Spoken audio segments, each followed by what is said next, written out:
Before we begin, I need a small favor. Just one thing. Tell me where you're listening from and what time it is right now.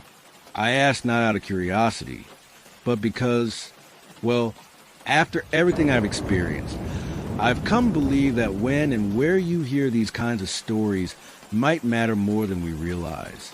So drop in the comments before you fall asleep and forget, because trust me, once the rain starts, forgetting is the first thing that happens. I often wonder if you've ever truly experienced solitude. Not the fleeting moment of being alone in your flat or driving down an empty motorway at dawn.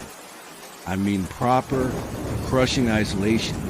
The kind where you begin to question if the rest of humanity still exists. The kind where the silence becomes so profound that even your heartbeat seems like an intrusion. It's raining again tonight as I write this. I can hear it tapping against my window, gentle but persistent, much like the memories that refuse to leave me. The sound of rain used to be comforting. Now it only serves as a grim reminder. 3 months ago, I embarked on what should have been a simple 4-day solo trek through Olympic National Park in Washington State.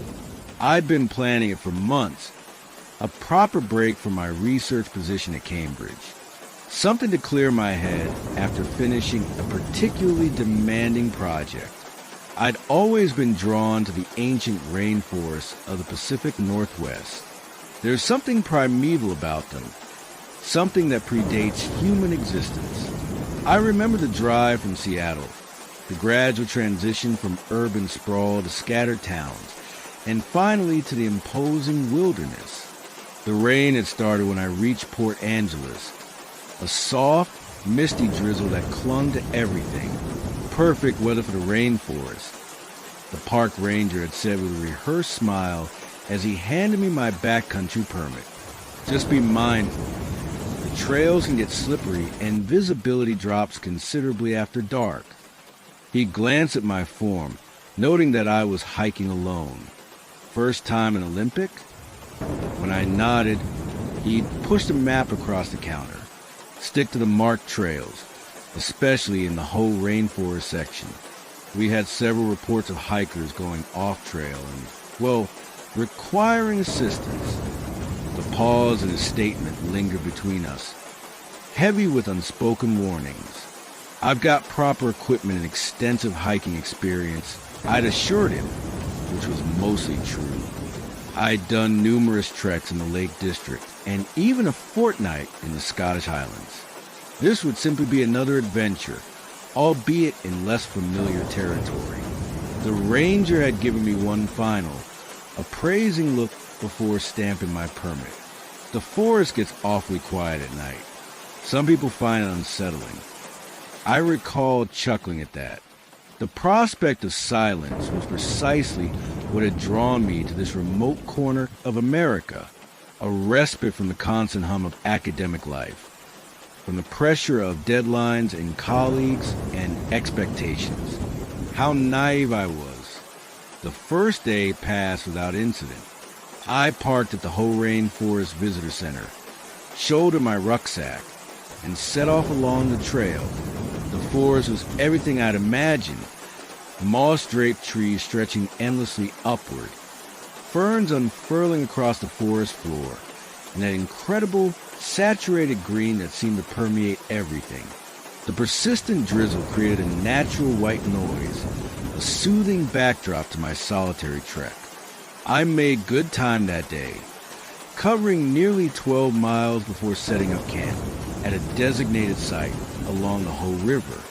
As dusk settled, I heated a simple meal on my portable stove and listened to the gentle rush of the river nearby. The rain had temporarily subsided, leaving behind profound stillness punctuated only by distant bird calls and the occasional rustle of small creatures in the underbrush. It was once darkness fell completely that I first noticed something odd. The forest had become utterly silent, not the comfortable quiet of nature at rest, but an oppressive absence of sound that felt deliberate, watchful. I told myself it was simply an unfamiliar ecosystem, that American forests naturally differ from the British woodlands I knew so well. Yet I couldn't shake the sensation of being observed. I zipped myself into my tent early that night, exhausted from travel and the day's hike.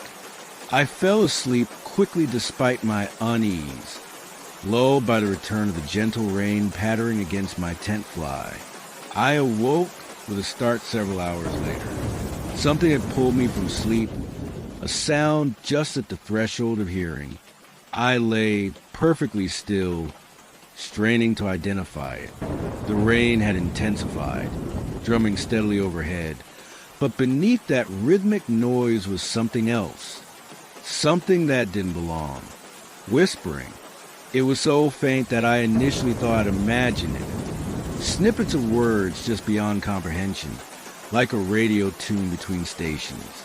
They seemed to move around my tent, never remaining in one place long enough for me to focus on them. "Hello," I called out, my voice sounding thin and fragile in the darkness. "Is someone there?" The whispering ceased immediately. I fumbled for my torch and unzipped the tent, shining the beam into the surrounding forest. The rain created a shifting curtain that limited visibility to a few meters. My campsite remained exactly as I'd left it. No signs of disturbance, no evidence of another human presence.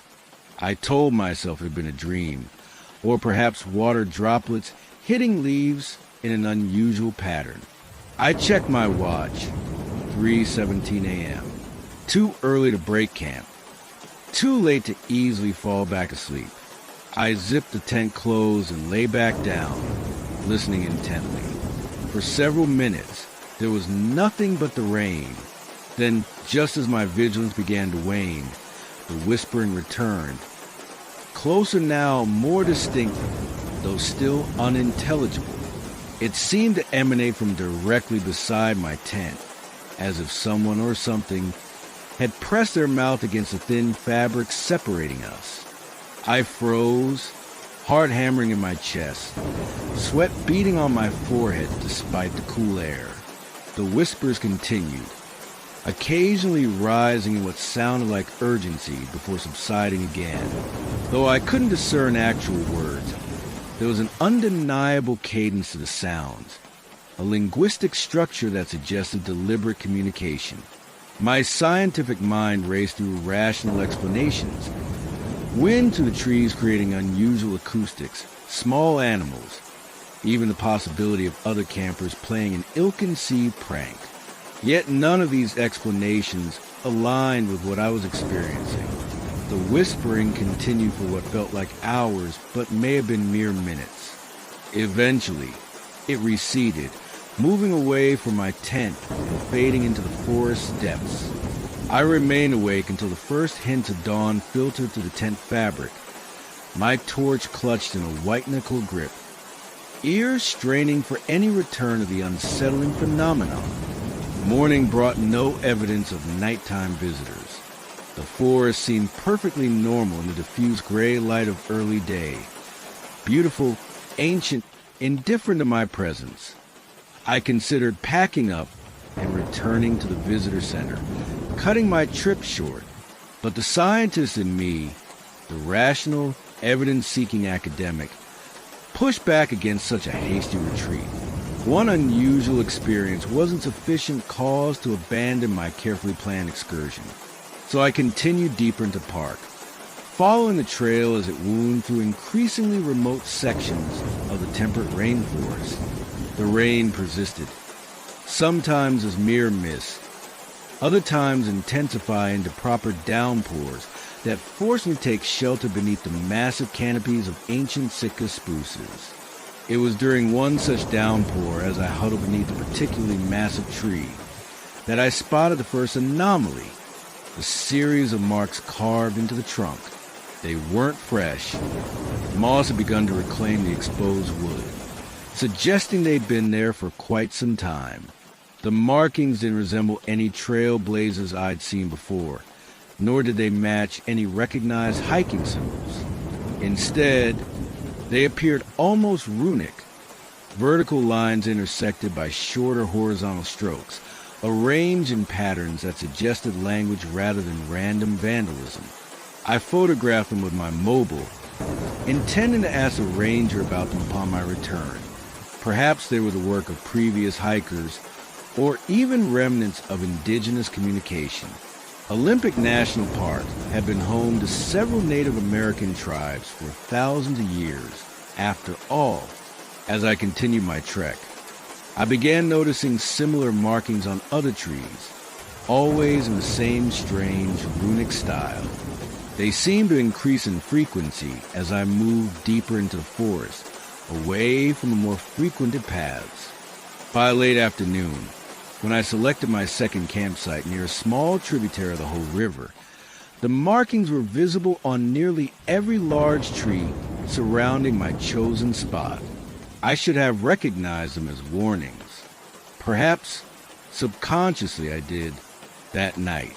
The rain returned with vengeance, drumming against my tent with such ferocity that I initially mistook the sound of snapping twigs for particularly heavy raindrops. It wasn't until the distinctive crunch of footsteps circling my tent became unmistakable that I realized I wasn't alone. "Hello," I called out, my voice barely audible over the downpour. "Who's there?" The footsteps paused. Then, instead of a response, the whispering began anew. Not a single voice this time, but many, overlapping in a discordant chorus that sent ice through my veins. I couldn't understand the words, yet the tone conveyed unmistakable urgency, even anger. I reached for my torch with trembling hands, accidentally knocking it against the tent wall. The whispers ceased instantly, replaced by absolute silence that somehow proved even more terrifying than the voices had been. For several agonizing seconds, nothing happened. Then my tent shook violently, as if struck by a tremendous force. I cried out, scrambling backward as far as a confined space would allow. The shaking stopped as abruptly as it had begun, followed by the sound of retreating footsteps. Too many to count, moving in different directions into the forest. Sleep was impossible after that. I sat upright until morning, torch in one hand, my small hiking knife in the other, ears straining for any sound beyond a relentless rain. Occasionally, I would hear distant whispers carried on the wind, but nothing approached my tent again that night. When dawn finally arrived, I emerged from my shelter to find the ground around my campsite disturbed in a way that defied explanation. The forest floor, normally covered in a thick carpet of moss and ferns, had been cleared in a perfect circle surrounding my tent. Every plant, every bit of undergrowth had been meticulously removed, revealing the dark soil beneath. Most disturbing were the footprints, hundreds of them, overlapping in the damp earth, none resembling standard hiking boots or trainers. They appeared almost bare but with too many toes, some impressions showing 6 or 7 distinct digits. I packed my gear with frantic haste, abandoning any pretense of proper campsite etiquette. My only thought was to return to civilization as quickly as possible. I consulted my map, plotting the fastest route back to the visitor center. According to my calculations, if I maintained a brisk pace, I could make it back by nightfall. I'd covered perhaps 3 miles when I realized I was no longer on a marked trail. The path had gradually narrowed, becoming less distinct until it disappeared entirely amidst the towering ferns and moss-covered logs. I consulted my compass, confirming I'd been heading east as intended, then checked my map again. Nothing indicated I should have left the established trail. I backtracked, attempting to locate where I'd gone wrong, but found no sign of the proper path. The forest looked identical in every direction. The same towering trees, the same verdant undergrowth, the same persistent mist clinging to everything. For the first time, Genuine panic began to set in. Have you ever been truly lost? Not momentarily disoriented, but completely, hopelessly displaced from familiar landmarks? It creates a unique form of terror. The realization that your carefully constructed plans, your maps and compasses and GPS devices, have all failed against the simple, overwhelming reality of wilderness. I forced myself to remain calm, to think rationally.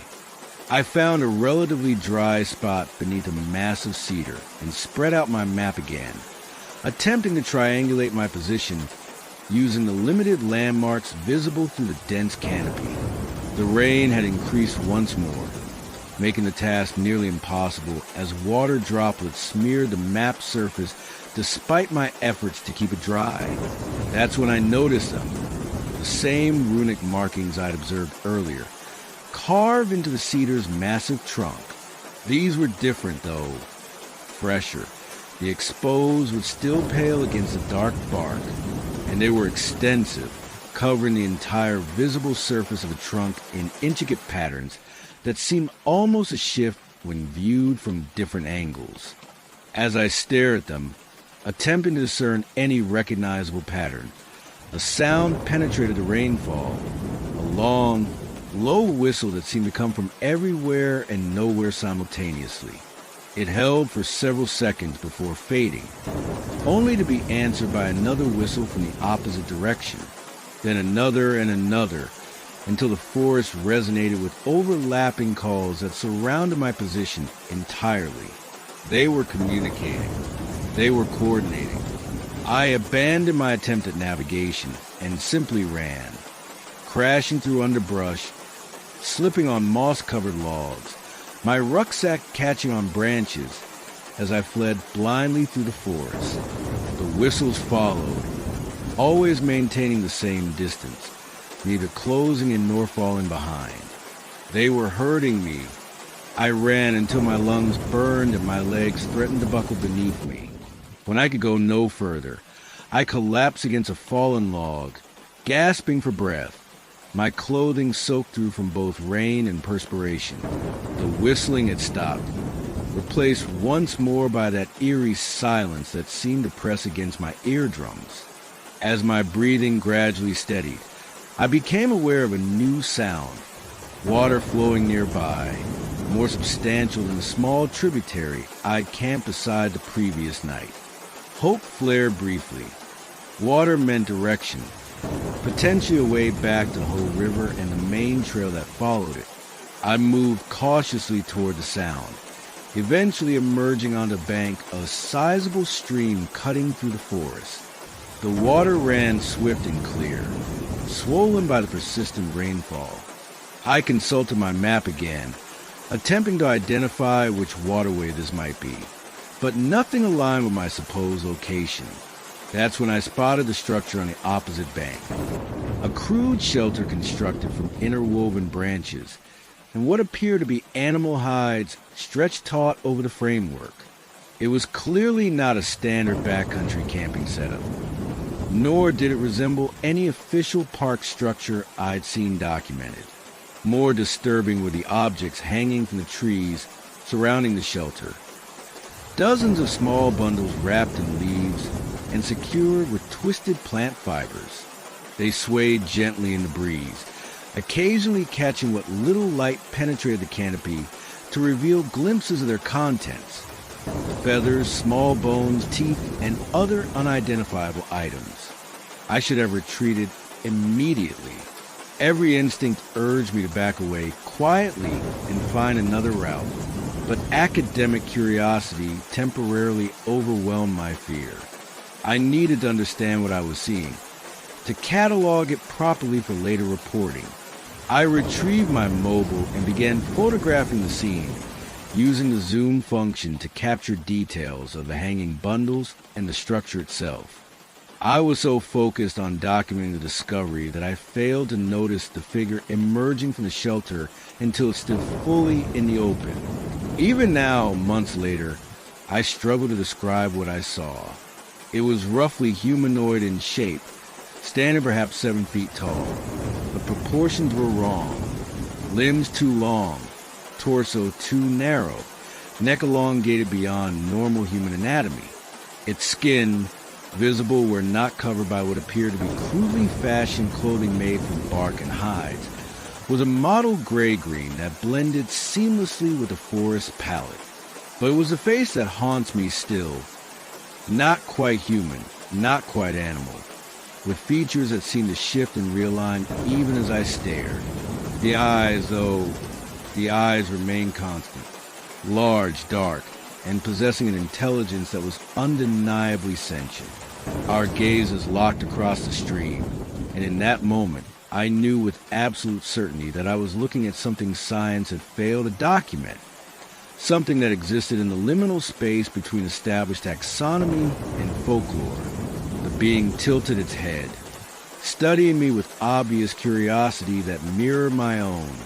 Then it opened its mouth, far wider than human anatomy should allow, and emitted the same whistling sound I'd heard earlier.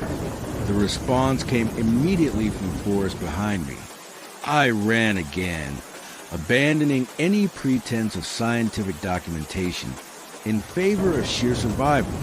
The rain had intensified to a proper deluge, reducing visibility to mere meters and turning the forest floor into treacherous terrain. I slipped repeatedly, each fall driving air from my lungs and adding new injuries to my growing collection of scrapes and bruises.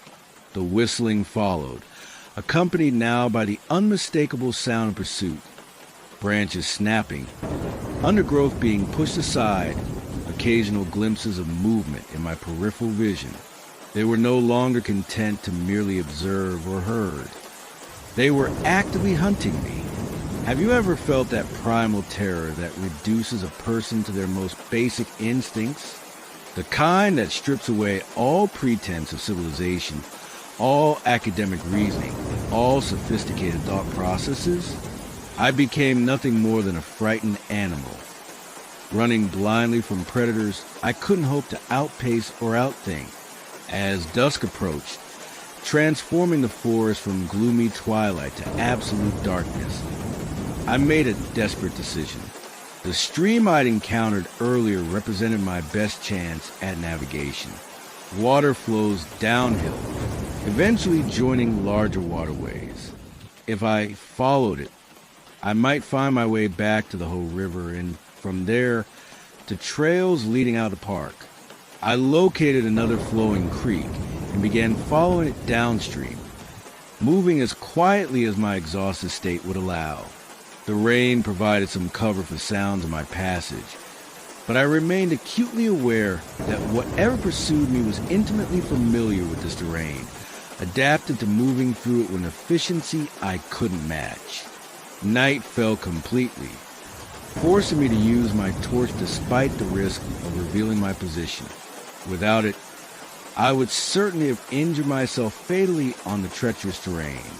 The beam cut through the darkness in a narrow corridor, creating more shadows and illumination and transforming familiar forest features into grotesque parodies of themselves. The creek gradually widened as smaller tributaries joined it, eventually becoming substantial enough that I believed it might indeed connect to the whole river. My spirits lifted marginally at this realization, the first positive development since my ordeal began. That fragile hope shattered when my torch beam caught movement ahead. Not the random motion of branches and wind, but the deliberate shifting of multiple figures moving to intercept my path. I extinguished the light immediately, dropping to a crouch behind a fallen log. The whispering began again, closer than ever before, communicating that unknown language that sounded like wind through ancient trees. I could make out at least 5 distinct voices converging on my position. With my path forward blocked, I had only one option remaining. I slipped quietly into the creek, wincing as the frigid water soaked through my already damp clothing. The current was stronger than I'd anticipated, immediately pulling at my legs as I crouched low, using the bank for stability. My plan, desperate as it was, involved letting the current carry me downstream past my pursuers, hopefully beyond their search perimeter. I released my grip on the bank and surrendered to flow, attempting to control my descent by occasionally grasping exposed roots or rocks. The creek carried me swiftly into the darkness, away from the whispering voices. For several minutes, I believed the gambit had worked. Then my shoulder struck something solid in the darkness. Not a rock or log, but something that yielded slightly before gripping my jacket with undeniable purpose. A hand, a long-fingered, impossibly strong hand that hauled me effortlessly from the water. I found myself face to face with one of them, its features barely visible in the darkness, yet undeniably inhuman. This close, the smell was overwhelming, a musty organic odor like decaying vegetation and wet fur. Its breath against my face carried the metallic tang of fresh blood. It made no attempt to harm me, merely held me immobile as others approached, their forms materializing from the forest like shadows gaining substance. They surrounded me completely, at least 7 of them, varying in height, but all possessing that same rawness of proportion, that same fluid quality to their features. One stepped forward, taller than the rest, adorned with elaborate decorations of bones and feathers woven into what might have been hair or perhaps some form of headdress. It studied me intently before reaching out to touch my face with fingertips that felt like cool, damp bark. Then it spoke. Not in whispers this time, but in clear, accented English that seemed to cause it physical difficulty to produce. "You walk wrong paths," it said, the words formed with obvious effort. "Marked trees, warning signs. You ignore." I stammered, shock temporarily overriding fear. I didn't understand the markings. I got lost. The creature tilted its head, an unsettlingly human gesture. "I'll say this. All trespass, all disturbed sleep." "Sleep?" I managed to ask. The leader gestured broadly toward the forest floor. "Beneath, ancient ones, sleep long cycles. You wake with noise, with presence." It leaned closer, its face inches from mine. "They hunger when waking. We protect boundary. We keep separate." Understanding dawned with horrifying clarity. These beings weren't the threat. They were guardians, maintaining some quarantine boundary I'd unknowingly crossed. The real danger lay elsewhere, beneath the forest itself. As it confirmed my realization, a tremor passed through the ground beneath us, subtle but unmistakable. The creature stiffened, exchanging rapid whispers before the leader addressed me again. "Time short. You return. Never cross markings again." It released my jacket and stepped back. "We show path. You follow. No deviation." I nodded frantically, beyond questioning the surreal exchange. 2 of the creatures moved ahead, clearly intending to guide me. As we prepared to depart, another tremor shook the forest, stronger this time, accompanied by a deep, resonant sound from somewhere far below that resembled nothing so much as an inhalation. The leader's expression changed to what I can only describe as alarm. "Go now. Fast." It turned to its companions, issuing rapid instructions in their whispering language. Several immediately melted into the darkness, moving in the direction of the disturbance. What followed was a nightmarish journey through the rainforest at a pace I wouldn't have believed possible given terrain and visibility. My guides moved with preternatural speed and surety, occasionally grasping my arm to prevent falls or to hurry me over obstacles. They communicated constantly in their whispering language, growing increasingly agitated as periodic tremors continued to shake the ground. After what seemed like hours, but may have been mere minutes, we emerged onto what was unmistakably a maintained trail, wide, clearly marked, and heading in two directions. One of my guides pointed eastward, Visitor Center. For miles, run. I needed no further encouragement. With a final glance at the creatures who would likely save my life, I began jogging down the trail. When I looked back after covering perhaps 50 meters, they had vanished completely, as if absorbed back into the forest itself. I maintained a steady jog despite my exhaustion, driven by the lingering sense of rawness behind me. The rain had finally stopped, the clouds occasionally parting to reveal glimpses of the moon that provided welcome additional light for my journey. I'd covered perhaps half the distance to the visitor center when the forest fell completely, unnaturally silent. Even the persistent dripping of rainwater from the canopy ceased, creating a vacuum of sound that pressed against my eardrums. Then came the tremor, not like the earlier movements, but a violent shaking that nearly threw me from my feet. It lasted several seconds, followed by a sound so profound it seemed to exist not as audible noise, but as pressure against my entire body. The closest comparison I can offer is the sensation of standing too near massive speakers at a concert, where bass notes become physical impacts rather than heard tones. Something vast had awakened. I abandoned any pretense of pacing myself and ran with the blind panic of prey fleeing a predator. The trail blurred beneath my feet as I pushed beyond my body's limits, driven by a primal terror that overrode pain, exhaustion, and rational thought. Behind me, the forest came alive with sounds no natural ecosystem should produce.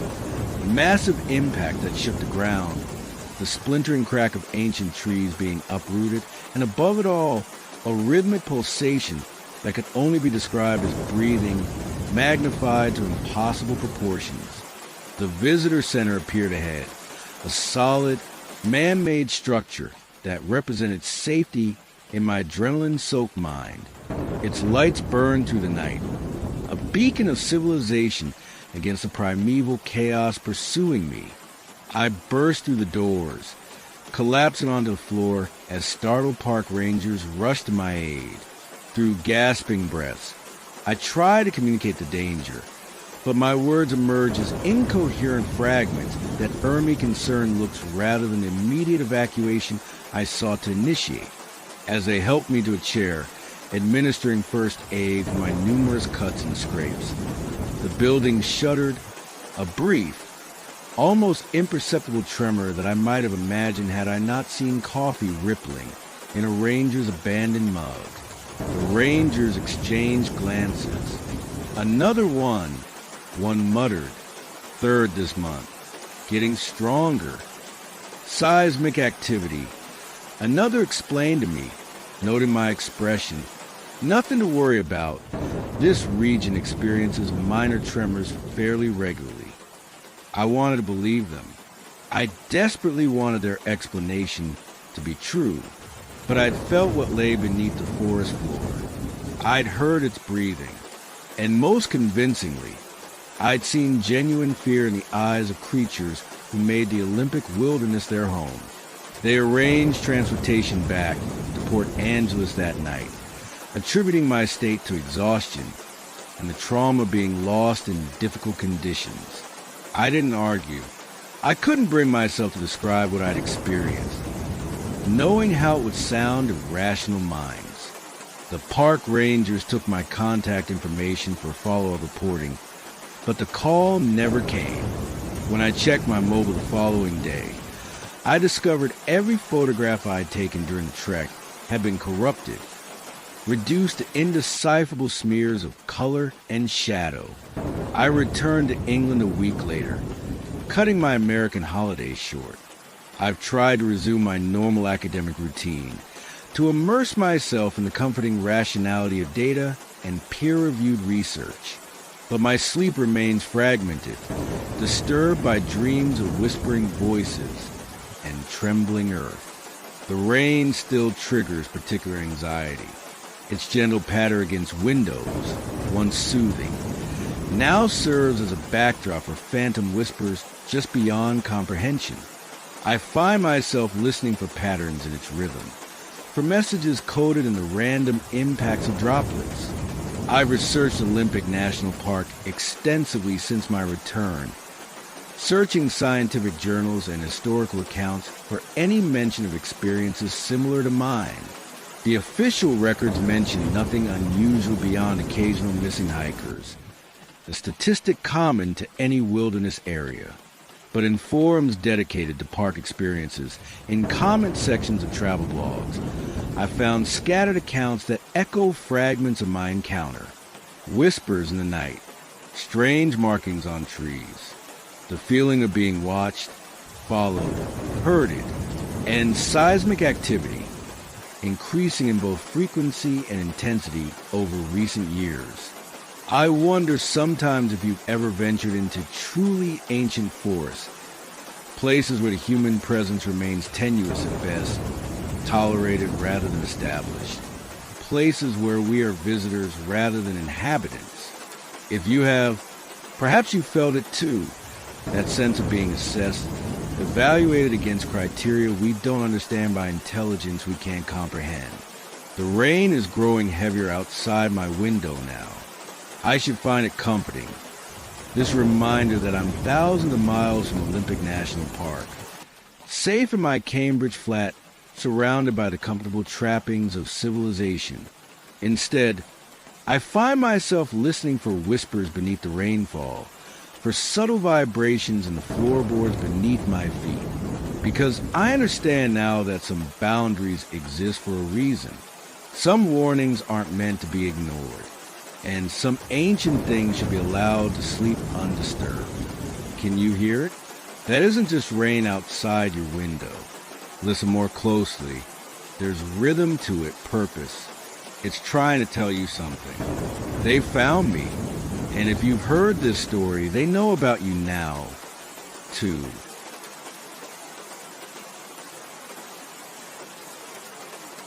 Have you ever woken in the middle of the night with that peculiar sensation that something isn't quite right? Not pain, not illness, just an inexplicable wrongness that settles in your chest and refuses to dissipate. I've felt that way every night for the past 8 months. Every night since my final shift at Coldwater Hospital. Listen to the rain outside. Isn't it soothing? The gentle patter against the windows, the rhythmic dripping from the eaves. I used to find it comforting too. Now it only reminds me of that night, of the storm that prevented me from leaving when my shift ended, of the decision that altered my perception of reality forever. I should introduce myself properly. I'm Dr. Eleanor Wright, specialist registrar in emergency medicine, or I was until I took an extended leave of absence. My colleagues assume it's burnout. After 12 years in A&E departments across Manchester and Leeds, it would be perfectly understandable. The relentless parade of traumas, the impossible decisions, the crushing responsibility, they wear you down eventually. But it wasn't burnout that drove me from medicine. It was room 237 at Coldwater Hospital. Coldwater is one of those aging provincial hospitals that seems perpetually on the verge of closure. Built in the 1930s and expanded haphazardly over decades, it's a labyrinthine collection of wings and annexes that never quite connect logically. The emergency department where I worked was a relatively modern addition, but the older sections, particularly the east wing that housed long-term care and storage, retained an institutional grimness that no amount of NHS blue paint could disguise. I'd been there 6 months when it happened, covering the overnight shift on what had been, until then, a remarkably quiet Tuesday.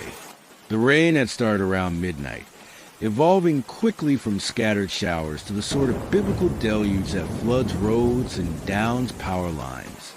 By 2 a.m., we'd received notification that several local roads were impassable. Looks like we're camping here tonight, Dr. Wright. Nurse Patel said, glancing up from her computer at the nurse's station. They just closed the A684. I nodded, suppressing a sigh. It wouldn't be the first time I'd stretched out on the break room sofa for a few uncomfortable hours of sleep. Any patients likely to need attention before morning? She shook her head. Just old Mr. Collins with a COPD exacerbation. But he's stable on oxygen and finally sleeping. Mrs. Delaney's abdominal pain has settled with the analgesics. We're just waiting on morning ultrasound, and the lad with a broken ankle is sorted. But his parents can't collect him until the road's clear. Quiet night, then, I said, immediately regretting the words. In A&E, mentioning a quiet shift is the surest way to summon chaos. Nurse Patel gave me a reproachful look. Don't jinx us, doctor. Too late, as it happened. The power failed 20 minutes later. The generators kicked in immediately, but they only covered essential systems. Monitoring equipment, critical care beds, refrigeration for medications. Large sections of the hospital fell into darkness, illuminated only by emergency lighting that cast long, disorienting shadows down corridors. Perfect, I muttered, reaching for the torch I kept in my pocket. I'll check the patients. Can you ring engineering to get an estimate on repairs? By the time I'd reassured our small contingent of patients, Nurse Patel had news. They're working on it, but with the storm, it could be morning. The night administrator wants us to check the refrigerators in the East Wing storage. Apparently, there are some temperature-sensitive research samples that might be compromised. I frowned. Shouldn't someone from the research department handle that? No one from that team is in the hospital, and it apparently can't wait until morning. She handed me a set of keys. Room 237, East Wing, second floor. The samples are in the specimen refrigerator. And what exactly am I meant to do if they're warming? Blow on them? She shrugged. Just check the temperature display and report back. If it's rising, they'll send someone from the university. I could have delegated the task, but our skeleton night staff was already stretched thin. Besides, the department was quiet, and the walk would keep me alert. So I took the keys and my torch and headed toward the East Wing. Have you ever been in an old hospital during a power cut? There's a quality to the darkness that feels almost solid, as if the shadows have substance. The emergency lighting creates pools of dim illumination at irregular intervals, transforming familiar corridors into strange, threatening landscapes. Everyday objects, trolleys, equipment stands, disposal units become ominous silhouettes. The constant background noise of a functioning hospital, the hum of equipment, the distant conversations, the squeak of rubber saws on linoleum falls away, replaced by an eerie silence broken only by the building's settling groans. The journey to the East Wing involved traversing the hospital's central corridor, passing through double doors that marked the transition from modern medical facility to institutional relic. The change was immediate and jarring. The ceiling height doubled, the hallway widened, and the walls transitioned from bright, washable paint to institutional tiles halfway up, with aging plaster above. The floor beneath my feet changed from modern vinyl to original terrazzo, worn in the center from decades of foot traffic. The storm hammered against the tall, narrow windows that lined the corridor, rain streaming down the glass in sheets that distorted the view of the hospital grounds. Lightning flashed occasionally, casting my elongated shadow against the opposite wall in brief, stark relief. I reached the stairwell and began climbing to the second floor, my torch beam bouncing with each step. The emergency lighting grew sparser here, leaving entire landings in near total darkness. The rain seemed louder, more insistent, as if trying to force its way inside. The second floor corridor of the East Wing was even darker than the first, with emergency lighting functioning only at either end, leaving the central section in darkness. I swept my torch along the room numbers: 229, 231, 233, 235. Room 237 lay exactly midway down the corridor, precisely in the center of the unlit section. Its door was different from the others, older, solid rather than the lighter composite material of its neighbors, with a small, wire-reinforced window at eye level. The number 237 was stenciled on the frosted glass in peeling black paint. I inserted the key into the lock, surprised by the smooth action of the mechanism despite its apparent age. The door swung open without the squeak I'd expected, revealing a rectangular room approximately 20 feet deep and 15 wide. My torch beam cut through the darkness, illuminating an unexpected scene. Rather than the storage area I'd anticipated, the room contained what appeared to be an abandoned patient room. A hospital bed with outdated side rails occupied the center, surrounded by antiquated medical equipment. Most notably, an iron lung dominated one corner. A massive metal cylinder was sealed at one end where a patient's head would protrude, while their disease-weakened body remained enclosed in a mechanically regulated pressure chamber. Polio treatment. This must have been from the epidemics of the 1940s and 50s. I'd seen such devices in medical museums, but never in an actual hospital setting. Most curious, though, was a lack of dust, despite the obviously dated equipment and the room's disused appearance. Every surface gleamed as if recently cleaned. The linoleum floor reflected my torch beam without the dulling effect of accumulated grime. I checked my phone to confirm the room number in Nurse Patel's message. Yes, 237, East Wing, second floor. Perhaps there had been some confusion, or the research storage had been relocated without updating the records. I was about to leave when I noticed a small refrigeration unit partially concealed behind the iron lung. Ah, there it is. I crossed the room, moving around the hospital bed to access the unit. It was indeed a medical specimen refrigerator, though of an older model than those currently in use. A digital temperature display on the front showed a reassuring 2 degrees Celsius, well within the proper range for most biological samples. Task completed. I turned to leave, sweeping my torch once more across the room. The beam passed over the hospital bed, which now contained a figure. I froze, heart suddenly hammering against my ribs. The bed had been empty moments before. I was certain of it. My torch beam had passed directly over it when I entered. Yet now, indisputably, someone lay beneath the thin hospital blanket. Hello. My voice emerged as barely a whisper.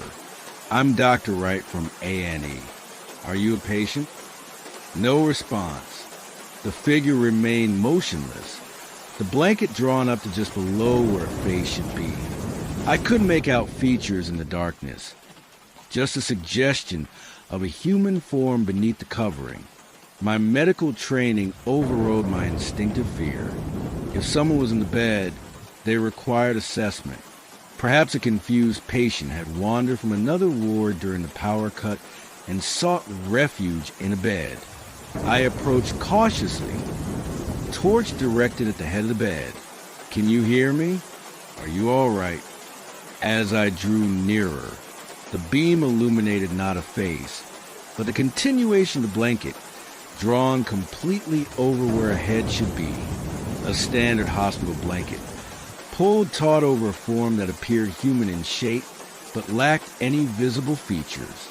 Every instinct screamed at me to leave, to back away and exit the room immediately. Yet some combination of professional obligation and morbid curiosity propelled me forward. I extended a trembling hand toward the edge of the blanket, gripping it with 2 fingers, preparing to draw it back. A hand seized my wrist. The grip came from beneath the blanket. Fingers wrapping around my arm with impossible strength, emerging from the fabric as if it were insubstantial. The hand was unlike any I'd seen in my medical career. The fingers too long, too numerous. The skin a gray-white that suggested neither life nor recent death. I screamed then, a primal sound of pure terror that echoed off the tiled walls.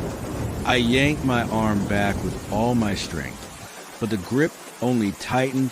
The fingers, I could feel at least 7 of them, pressing into my flesh with bruising force. The blanket began to shift, to slide downward as the figure beneath it started to sit up. I caught a glimpse of what lay beneath, not a face, but an absence where a face should be, a darkness deep in the surrounding room, a void that seemed to pull at my vision, creating a nauseating sense of vertigo. With a final desperate effort, I wrenched my arm free, staggering backward, colliding with the iron lung. The impact sent the heavy machine sliding several inches across the floor with a metallic screech that momentarily drowned out the sound of the rain. The figure in the bed was now fully upright. The blanket pulled around what should have been its waist. It had the general shape of a human torso, but the proportions were wrong. Shoulders too broad, neck too elongated, where a head should have been. There was only that terrible void, that sense of looking into an absence that threatened to draw in light matter, sanity itself. It began to move, limbs unfolding from beneath the blanket with jerky, unnatural motions. It didn't climb out of bed so much as unfurl, each movement revealing more of its impossible anatomy, joints that bent in directions human physiology wouldn't permit, limbs that seemed to extend beyond what the blanket had concealed. I didn't wait to see more. I bolted for the door, torch beams swinging wildly across the walls. I reached the threshold in 3 frantic strides, bursting into the corridor, and directly into the path of an orderly pushing a medication cart. "Whoa there," he exclaimed, steadying me with a hand on my shoulder. "You all right, doctor? Looks like you've seen a ghost." I turned back toward room 237, torch illuminating the interior. The room was empty. No bed, no iron lung, no refrigerator. Just bare walls, a water-stained ceiling, and a floor covered in years of accumulated dust and debris, clearly in use for decades. Words failed me. I stepped back into the room, sweeping my torch across every corner. Nothing but empty space and undisturbed dust. No footprints but my own, creating clear tracks in the doorway to where I now stood. The orderly peered in behind me, checking for leaks. That room's been empty since before I started here. Used to be isolation for polio cases back in the day, from what I've heard. I stared at him, then back at the room. I trailed off, aware of how I must sound. "Did you see anyone come out of this room? Just now, before I ran into you?" He shook his head. "Just you, doctor. And according to maintenance logs, you're probably the first person to open that door in months." He glanced at his watch. "I'd better get on with the medication round. You sure you're okay?" I nodded mechanically, unable to reconcile what I'd experienced with the evidence before me. The orderly continued down the corridor, the squeaking wheels of his cart gradually fading into silence. I stood there for several minutes, torch beam fixed on the empty room, searching for any explanation that would align with scientific understanding. Sleep deprivation, a vivid hallucination triggered by stress, an elaborate prank. Somehow, nothing satisfied. Eventually, I closed the door, locking it with hands that wouldn't stop trembling. I made my way back to NE, where I reported to Nurse Patel that there was no refrigerator in room 237, and perhaps there had been a miscommunication about the location of the research samples. She frowned, checking her notes. That's odd. The administrator was quite specific. She picked up the phone and clarified, while I sank into a chair at the nurse's station, still trying to process what I'd experienced. A few minutes later, she replaced the receiver with a puzzled expression. The night administrator says she never called about any research samples. Says we don't even have a research program that would require refrigerated storage. Then who? Her computer chimed with an incoming email. She glanced at the screen, then looked up at me with an expression I couldn't interpret. It's for you. From hospital records. I moved around the desk to view the screen.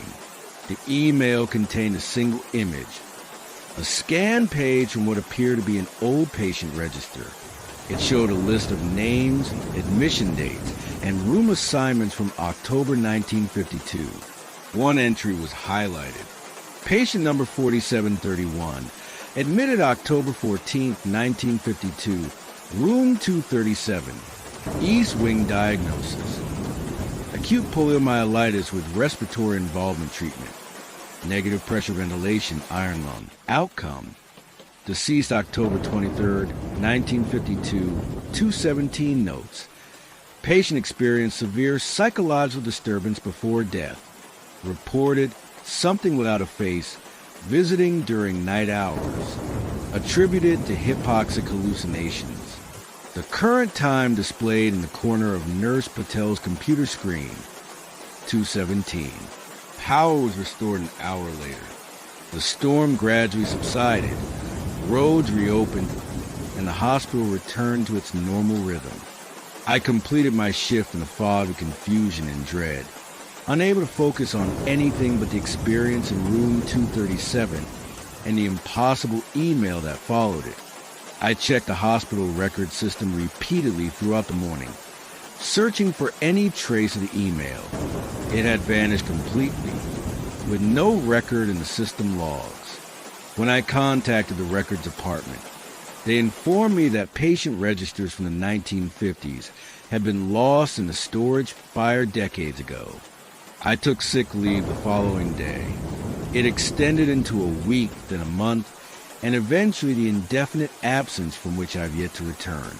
The official diagnosis is post-traumatic stress disorder with psychotic features. The medications help dull the constant anxiety, but nothing erases the memory of what I encountered or the knowledge that conventional explanation fails to account for it. I researched Coldwater Hospital's history extensively during my absence. The East Wing was indeed used for polio patients during the outbreaks of the mid-20th century. Room 237 specifically was used for isolation of severe cases, particularly those requiring iron lung treatment. More disturbingly, I found scattered reports of unusual experiences in that room stretching across decades. Patients reporting visits from faceless entities during the night. Staff members documenting equipment moving without explanation. Lights functioning despite power outages. The hospital administration dismissed these incidents as the product of medication side effects, sleep deprivation, or the general stress of a medical environment. Each reported experience was isolated, the witnesses unaware of previous occurrences, until I began connecting them. Most telling was what I discovered about the patient mentioned in that vanished email. Through extensive research in local newspaper archives, I found a small article from October 1952 describing the tragic death of a polio patient at Coldwater Hospital, a death that occurred under mysterious circumstances that the hospital refused to elaborate on. The article included a grainy photograph of the patient before his illness, a young man of perhaps 20, with an unremarkable face save for unusually large, dark eyes. The caption gave his name and noted that he had been an orderly at the hospital before contracting the disease himself. The same name as the orderly I encountered outside room 237. I haven't returned to Coldwater Hospital since that night. My colleagues assume I'm recovering from burnout, that I'll eventually return to medicine in some capacity. They don't know about the bruises that appeared on my wrist in the perfect pattern of elongated fingers, 7 of them, that remained visible for weeks after the encounter. Nor do they know about the recurring dreams in which I'm trapped in an iron lung, able to see only what lies directly in my limited field of vision, aware that something is moving just beyond my sight. They certainly don't know about what began happening 2 months after that night. The occasions when I catch glimpses of familiar silhouette in reflective surfaces. The tall, elongated figure that stands behind me in mirrors, windows. The black screen of my television, visible only for an instant before vanishing when I turn to confront it. Always with that same void where a face should be. The rain has grown heavier outside my window now. I find its rhythm soothing in a way I can't entirely explain. Perhaps because it muffles other sounds, makes it harder to detect movement elsewhere in my flat. On particularly quiet nights, I sometimes hear the mechanical whoosh click of an iron lung. Coming from rooms that should be empty, I've considered telling others about what happened, seeking validation beyond the circle of medication and therapy that currently defines my existence. But what would be the point? Who would believe an account so clearly aligned with stress-induced hallucination? What evidence could I offer beyond my own compromised testimony? So instead, I sit here listening to the rain, writing this account that few will accept as anything but creative fiction. My therapist encourages the exercise, believes it helps externalize my trauma. She doesn't understand that some traumas cannot be externalized, that some experiences fundamentally alter your perception of reality, revealing layers of existence that rational minds instinctively reject. Have you ever felt that peculiar sensation of wrongness in the middle of the night? That certainty that something is present that shouldn't be? That awareness of being observed by something that exists just beyond conventional perception? If so, perhaps you understand why I flinch at unexpected reflections now. Why I avoid hospitals, medical equipment, even the distinctive smell of institutional disinfectant. Why the simple act of lying in bed beneath a blanket sometimes triggers panic attacks, so severe they leave me gasping for air. The rain is tapering off now. The silence that follows will be difficult, leaving too little background noise to mask other sounds. I'll turn on music soon, or perhaps a television program. Anything to fill the quiet with human voices, with reminders of normal existence. Because in silence, I sometimes hear whispering, words just beyond comprehension, spoken in a voice that seems to emanate not from the human throat, but from the absence of one. And in darkness, I sometimes sense movement, the subtle shift of weight on floorboards that should be empty, the gentle pressure of an indentation forming on the edge of my bed. My therapist says these are normal manifestations of PTSD, that traumatic experiences often generate persistent sensory echoes. She assures me that with time and proper treatment, they will fade. I don't tell her about the medical journal article I found last week, a case study from Coldwater Hospital describing a patient with symptoms remarkably similar to mine. The patient who, after a night shift in the East Wing during a power outage, began reporting visitations from an entity they couldn't properly describe. The patient who was found in room 237 3 months later, despite the door being locked from the outside. The patient who, according to the autopsy, died of acute respiratory failure, with no medical cause that could be identified. Wait, you hear that? Beyond the fading patter of rain, that soft, rhythmic whoosh click. It's getting closer.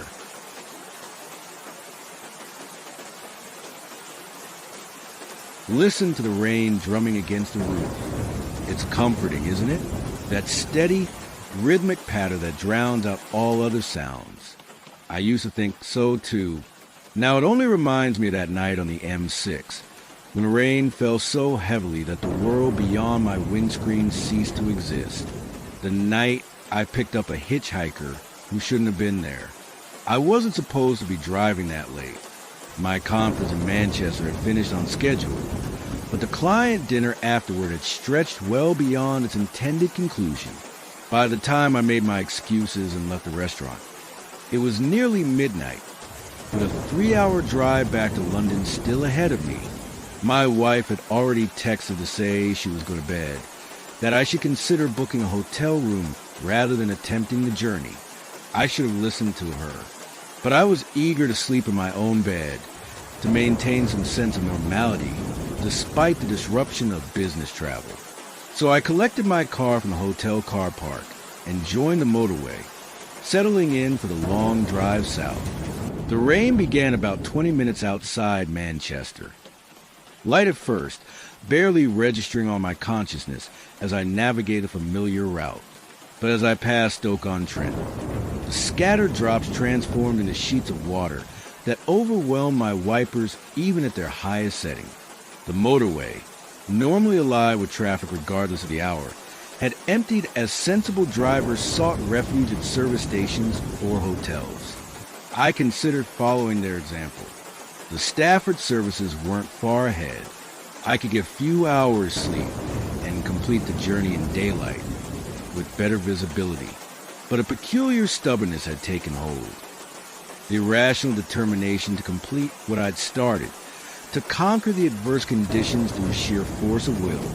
So I pressed on, reducing my speed to accommodate the treacherous conditions, leaning forward in my seat as if those few additional inches might somehow improve my ability to see through the deluge. The headlights of my Audi illuminated only a narrow corridor of driving rain, beyond which lay impenetrable darkness. The isolation was absolute. For stretches of 10 or 15 minutes, I would see no other vehicles, no reassuring taillights ahead, no approaching headlights in my rear view mirror. Just my car, the rain, and the seemingly endless ribbon of tarmac unspooling beneath my tires. It was during one such solitary stretch, somewhere between junctions 13 and 14, that I first noticed a figure on the hard shoulder. My initial impression was so brief, so vague, that I nearly convinced myself I'd imagined it. A trick of light and shadow, perhaps, or my fatigue-addled brain constructing human shapes from the darkness. But as I passed, I caught a glimpse of my peripheral vision. Someone standing motionless in the rain, thumb extended in a universal gesture of the hitchhiker. Bloody idiot, I muttered to myself. In this weather? I didn't stop. No one in their right mind picks up hitchhikers on the motorway at 1 in the morning, especially not in conditions where visibility was measured in mere meters. I checked my rear view mirror, half expecting to see the figure diminishing behind me. There was nothing but darkness and rain. I refocused on the road ahead, adjusting the climate control to combat the fog forming on the inside of my windscreen. The radio produced only static, unusual for my normally reliable DAB system. So I switched it off, preferring the monotonous sound of rain and tires on wet tarmac to the harsh electronic noise. 5 minutes later, I noticed another figure on the hard shoulder. Same posture, same extended thumb, same unsettling stillness despite the torrential downpour. It couldn't possibly be the same person. No one could have outpaced my vehicle, even accounting for my reduced speed. Yet the similarity was undeniable. The same dark clothing, the same slightly too tall silhouette, the same impression of wrongness that I couldn't quite articulate. I tightened my grip on the steering wheel and kept driving, a sense of unease settling in my stomach like a cold, heavy stone. My rational mind supplied explanations. Multiple hitchhikers caught in the storm, road workers checking something, even abandoned clothing draped over emergency markers that my tired eyes had misinterpreted. None of these explanations felt satisfactory. The third time I saw the figure, I nearly swerved into the central reservation. This time, They stood directly beneath a motorway light, the harsh sodium glare providing enough illumination to confirm what I'd begun to suspect. The figure was identical to the previous two. Same height, same posture, same oversized dark coat that hung limply in the rain, same absence of a face beneath the hood. I caught only the briefest glimpse as I passed, but it was enough to register that where features should have been, there was only shadow, not the concealing darkness of a deeply hooded face, but an actual absence, a void that seemed to absorb the artificial light rather than reflect it.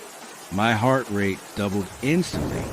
I pressed the accelerator, pushing my speed higher than was safe given the conditions, fueled by an instinctive need to put distance between myself and whatever I'd seen. The rational portions of my mind scrambled for explanations, fatigue hallucinations, elaborate roadside markers, even some kind of performance art installation. None of these accounted for the deep, visceral fear that had lodged in my chest. I drove for another 10 minutes, hands clenched so tightly on the wheel that my knuckles ached, eyes darting between the road ahead and the rear view mirror. No further figures appeared. The rain continued its relentless assault, but the motorway remained empty of both vehicles and mysterious hitchhikers. Gradually, my breathing slowed. The adrenaline surge faded, leaving behind the leaden exhaustion of the aftermath. Perhaps I had been hallucinating. It wouldn't be the first time extreme fatigue had played tricks on my perception. During my university finals, after a 3-day study binge fueled by caffeine and desperation, I'd been convinced that my bedroom furniture was subtly changing position whenever I looked away. Sleep deprivation could produce remarkably convincing illusions. I decided to stop at the next services, Corley or Rugby, whichever came first. I'd get a coffee, splash some cold water on my face, perhaps even book a room for what remained of the night. The stubborn determination to reach London had evaporated, replaced by a sensible concern for my own safety, both physical and psychological. That's when I saw the headlights in my rear-view mirror.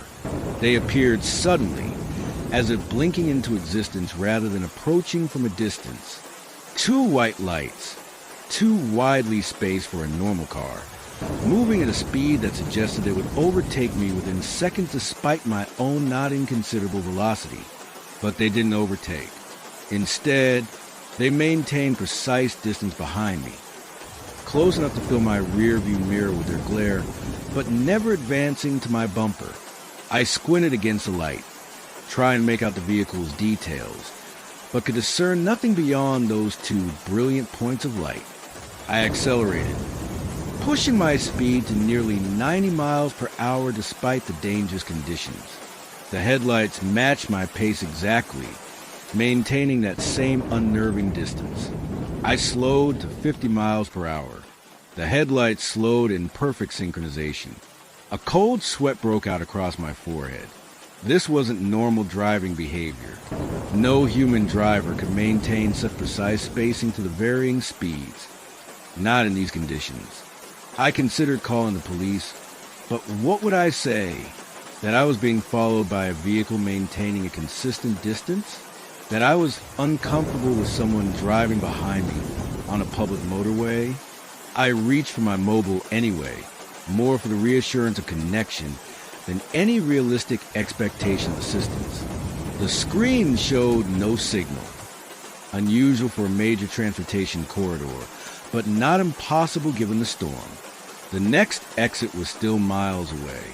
I had no choice but to continue forward, hyper aware of those unwavering headlights behind me, of the rain hammering against my car, of the isolation that suddenly felt less like solitude and more like vulnerability. Then my headlights illuminated another figure on the hard shoulder ahead. This time, the hitchhiker wasn't merely standing with an extended thumb. This time, it was turning, pivoting to face my approaching vehicle with a fluid motion that seemed too smooth, too deliberate. As the light struck it, I could see more clearly what I'd only glimpsed before. The hood contained no face, only a darkness so complete it appeared to bend the light around it, and it was stepping into the road. I swerved instinctively, jerking the wheel to the right to avoid the collision. My tires lost traction on the rain-slicked surface for one sickening moment. I felt the car begin to slide sideways, the weight transferring unpredictably as I fought to regain control. Then, mercifully, the tires gripped again, and I straightened the vehicle, heart pounding so violently I could feel in my throat. The figure was gone from my mirrors when I checked. So were the headlights that had been following me. I drove in a state of heightened alertness, hands trembling on the wheel, eyes constantly scanning the road ahead and the mirrors. The rain seemed to intensify, if that were possible, reducing visibility to almost nothing. I slowed to a crawl, hazard lights flashing, more concerned with basic survival than reaching any particular destination. That's when I saw the sign for Corley Services, a glowing beacon through the deluge. I indicated and took the exit, relief washing over me at the prospect of civilization, of fluorescent lights and other people and the mundane normality of a motorway service station. The relief was short-lived. The service area car park was deserted, not merely quiet, as might be expected at that hour, but completely empty. No lorries in the dedicated area, no cars near the main building, not even staff vehicles visible near the service entrances. More disturbingly, the main building itself was dark, save for the dim emergency lighting that outlined the doors. I pulled into a parking space, engine still running, wipers still fighting their losing battle against the downpour. Something was obviously wrong. Motorway services don't close. It's their primary purpose, to remain open when all else shuts down. Even in the early hours, there should be lights, activity, signs of life. I checked my watch, 2:17 a.m. Early, yes, but not apocalyptically so. I reached for my mobile again, hope flaring briefly when I saw a single bar signal. It died as I noticed emergency calls only message where my network name should have been. The rain drummed on the roof, creating a white noise that seemed to intensify the silence otherwise enveloping the service area. I considered my options. Continue driving until I reach another services or exit, or investigate the building in hopes of finding someone who could explain the situation. Neither option appealed.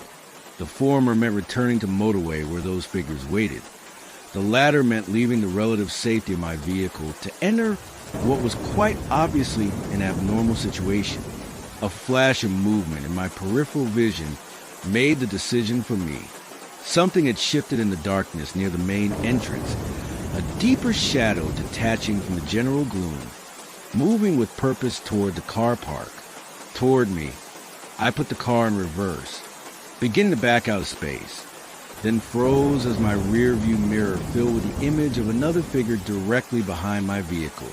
Not the amorphous shape I glimpsed near the building, but the now familiar silhouette of the hitchhiker, standing motionless in my path. I looked back toward the main entrance. The shadow I'd noticed had resolved into another identical figure, now motionless in the middle of the pedestrian crossing that led to the car park. With mounting horror, I realized they were multiplying, or perhaps converging would be more accurate, from between parked lorries, from around the corner of the building. From the darkness beyond the perimeter lighting, they emerged. Identical figures in dark, rain-soaked clothing, each with that same void of darkness where a face should be. Each moving with the same unnaturally fluid gait, all converging on my vehicle. Panic surged through me. I shifted into drive and accelerated forward, aiming for the gap between two of the approaching figures. They made no attempt to move aside, but neither did they attempt to stop me. Instead, as my vehicle passed between them, they simply reached out, gloved hands brushing against the windows with a sound like sandpaper on glass. I didn't look back, focusing only on the exit that would return me to the motorway. Whatever awaited me there seemed preferable to the gathering at the services. I accelerated up the slip road, rejoining the M6 southbound with a surge of speed born of terror rather than haste. The rain had, if anything, intensified further. My headlights barely penetrated the wall of water, forcing me to reduce speed despite my desperation to put distance between myself and Corley services. The motorway remained eerily empty of other traffic. No reassuring taillights ahead. No headlights visible in either direction. Just endless, rain-slicked tarmac and the enveloping darkness beyond. I drove in a state of hypervigilance, eyes constantly scanning for those familiar silhouettes on the hard shoulder.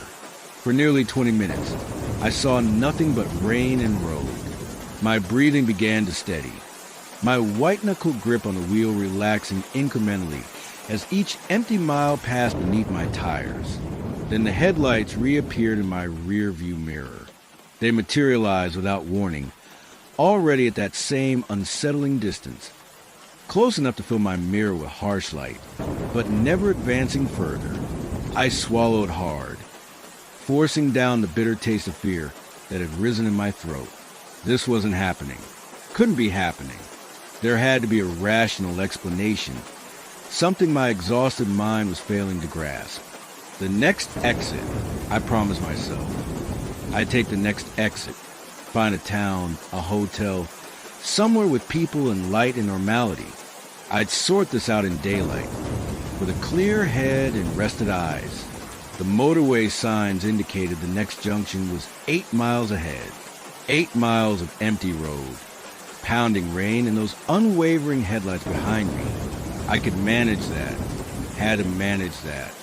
I didn't make it 2 miles before my headlights illuminated something in the road ahead. Not on the hard shoulder this time. Directly in my lane, standing motionless despite the rain hammering down around it, stood one of the figures. My hands jerked instinctively on the wheel, sending the car swerving into the middle lane to avoid collision. As I drew level with the figure, impossible as it seemed, it had turned to track my movement. That featureless void where a face should be oriented directly toward me as I passed. I checked my mirrors, expecting to see it diminishing behind me. Instead, I saw something that defied comprehension. The figure was no longer on the road. It was in the back seat of my car. The scream that tore from my throat seemed to belong to someone else. A high, thin sound of pure terror that couldn't possibly have emerged from my own body. I jerked the wheel reflexively, the car swerving violently across lanes before I managed to regain a semblance of control. In the rear-view mirror, between the glare of the following headlights, I could see it clearly. The dark, hooded form seated directly behind me. That face-shaped void turned in my direction with an attention I could feel like physical pressure against my skin. My foot pressed the accelerator to the floor. The car surged forward, engine protesting as it approached redline in fourth gear. The speedometer needle swept past 100 miles per hour, 110, 120. Dangerous speeds in dry conditions, potentially fatal in the current deluge. I didn't care. Survival instinct had overridden all caution, all reason. I had to get away, had to put distance between myself and whatever occupied my back seat.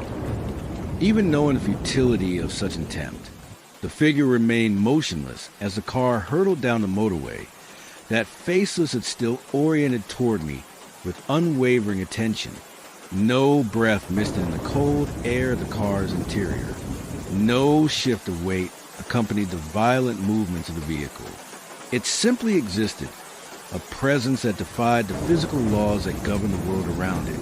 And then it spoke, not aloud. There was no sound beyond the engine's roar, the tires on wet tarmac, the rain battering the roof. The words formed directly in my mind, bypassing my ears to settle in my consciousness like stones dropping into still water. You passed US by. The voice, if it could be called that, held no recognizable human qualities. It was neither male nor female, neither young nor old. It simply was a statement of fact delivered with the impersonal certainty of natural law. We waited. You did not stop. My hands shook violently on the wheel. The car's speed had passed 130 miles per hour, the fastest I'd ever driven.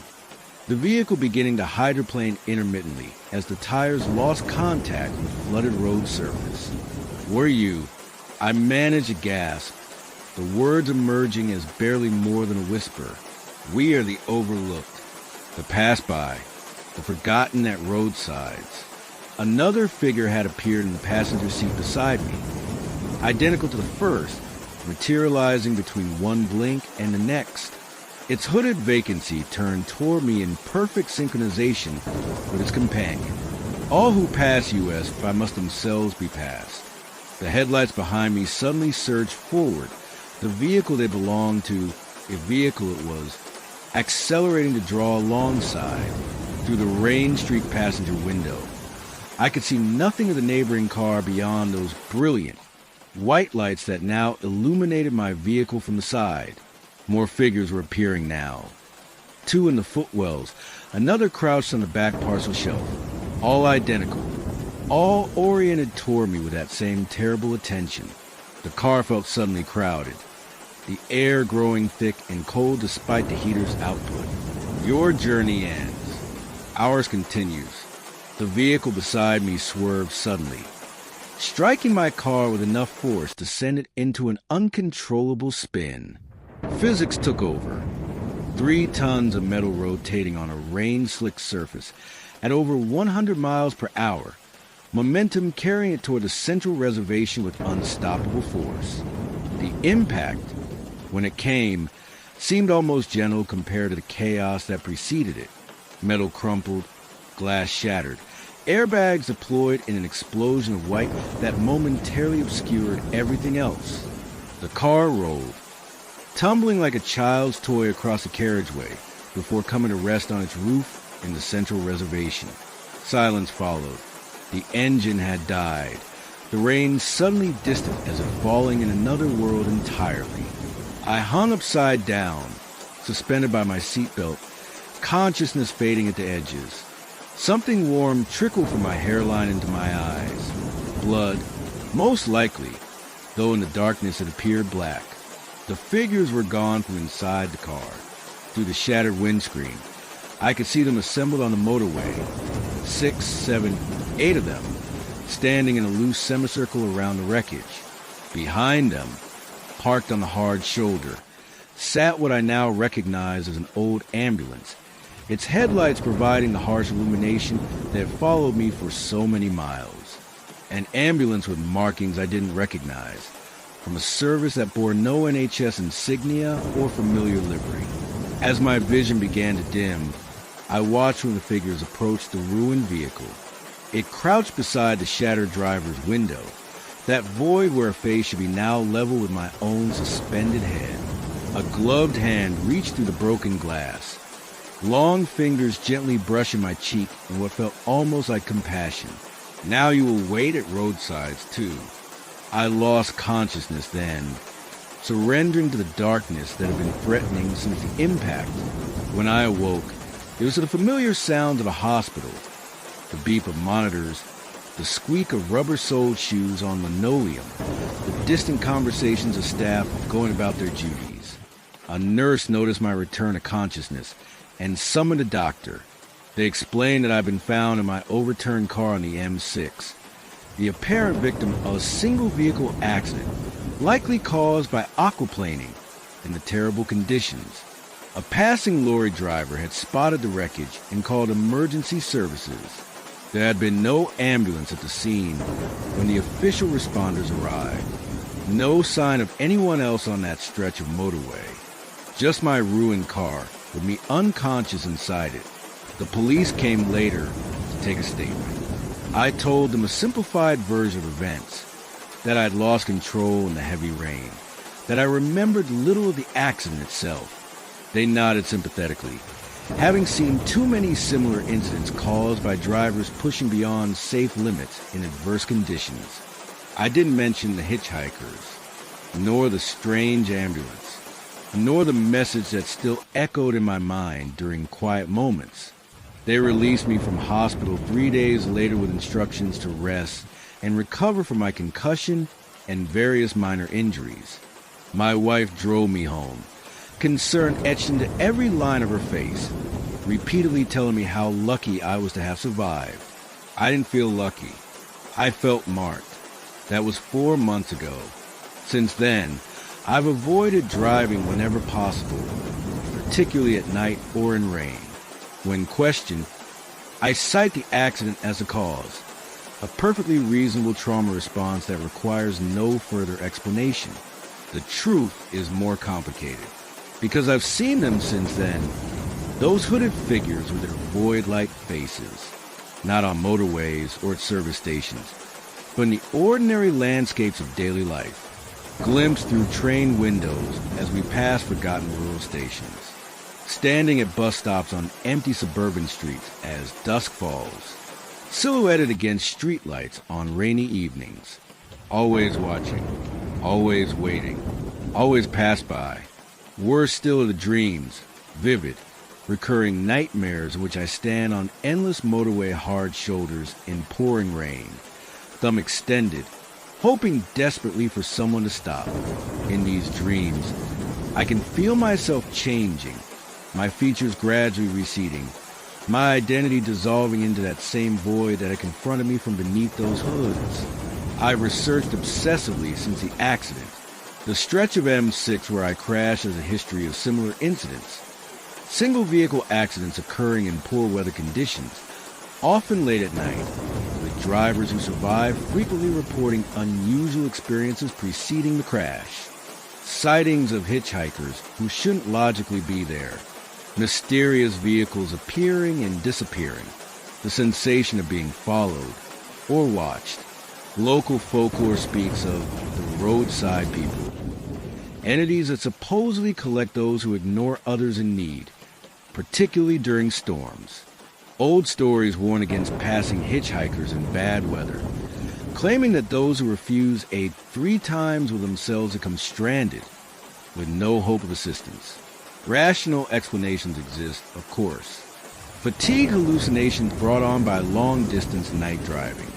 The psychological impact of isolation combined with adverse conditions. The human mind's tendency to construct narrative from coincidence, to see patterns where none exist. I cling to these explanations during daylight hours, when normality seems possible, when the world operates according to comprehensible rules. But at night, when rain drums against the windows, I find myself drawn to the glass, peering out at the street below. Sometimes, more often than I care to admit, I see one of them standing beneath the streetlight opposite our flat, motionless despite the weather, but oriented toward my window with that same terrible attention, waiting for me to join them. The rain is growing heavier outside now.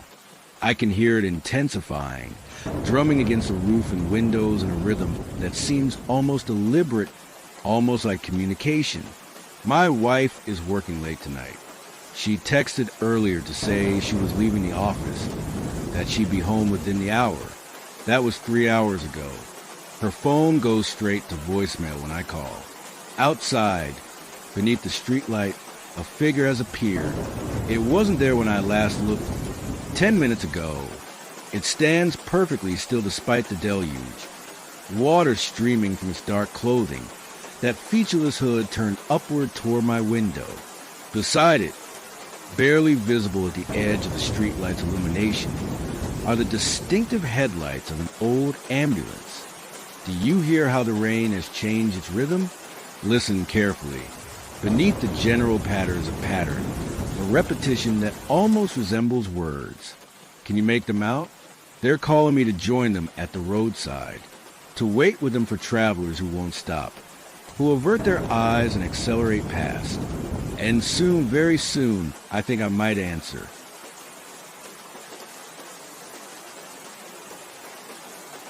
The rain has been falling for 6 days now. Not the gentle, life-giving showers that coax flowers from reluctant soil, or the dramatic summer storms that arrive with theatrical thunder and depart just as quickly. This is something else entirely. A relentless, smothering deluge that transforms familiar landscapes into sodden, alien terrain. The kind of rain that makes you question whether the sun ever truly existed or was merely a collective hallucination we all agreed to believe in.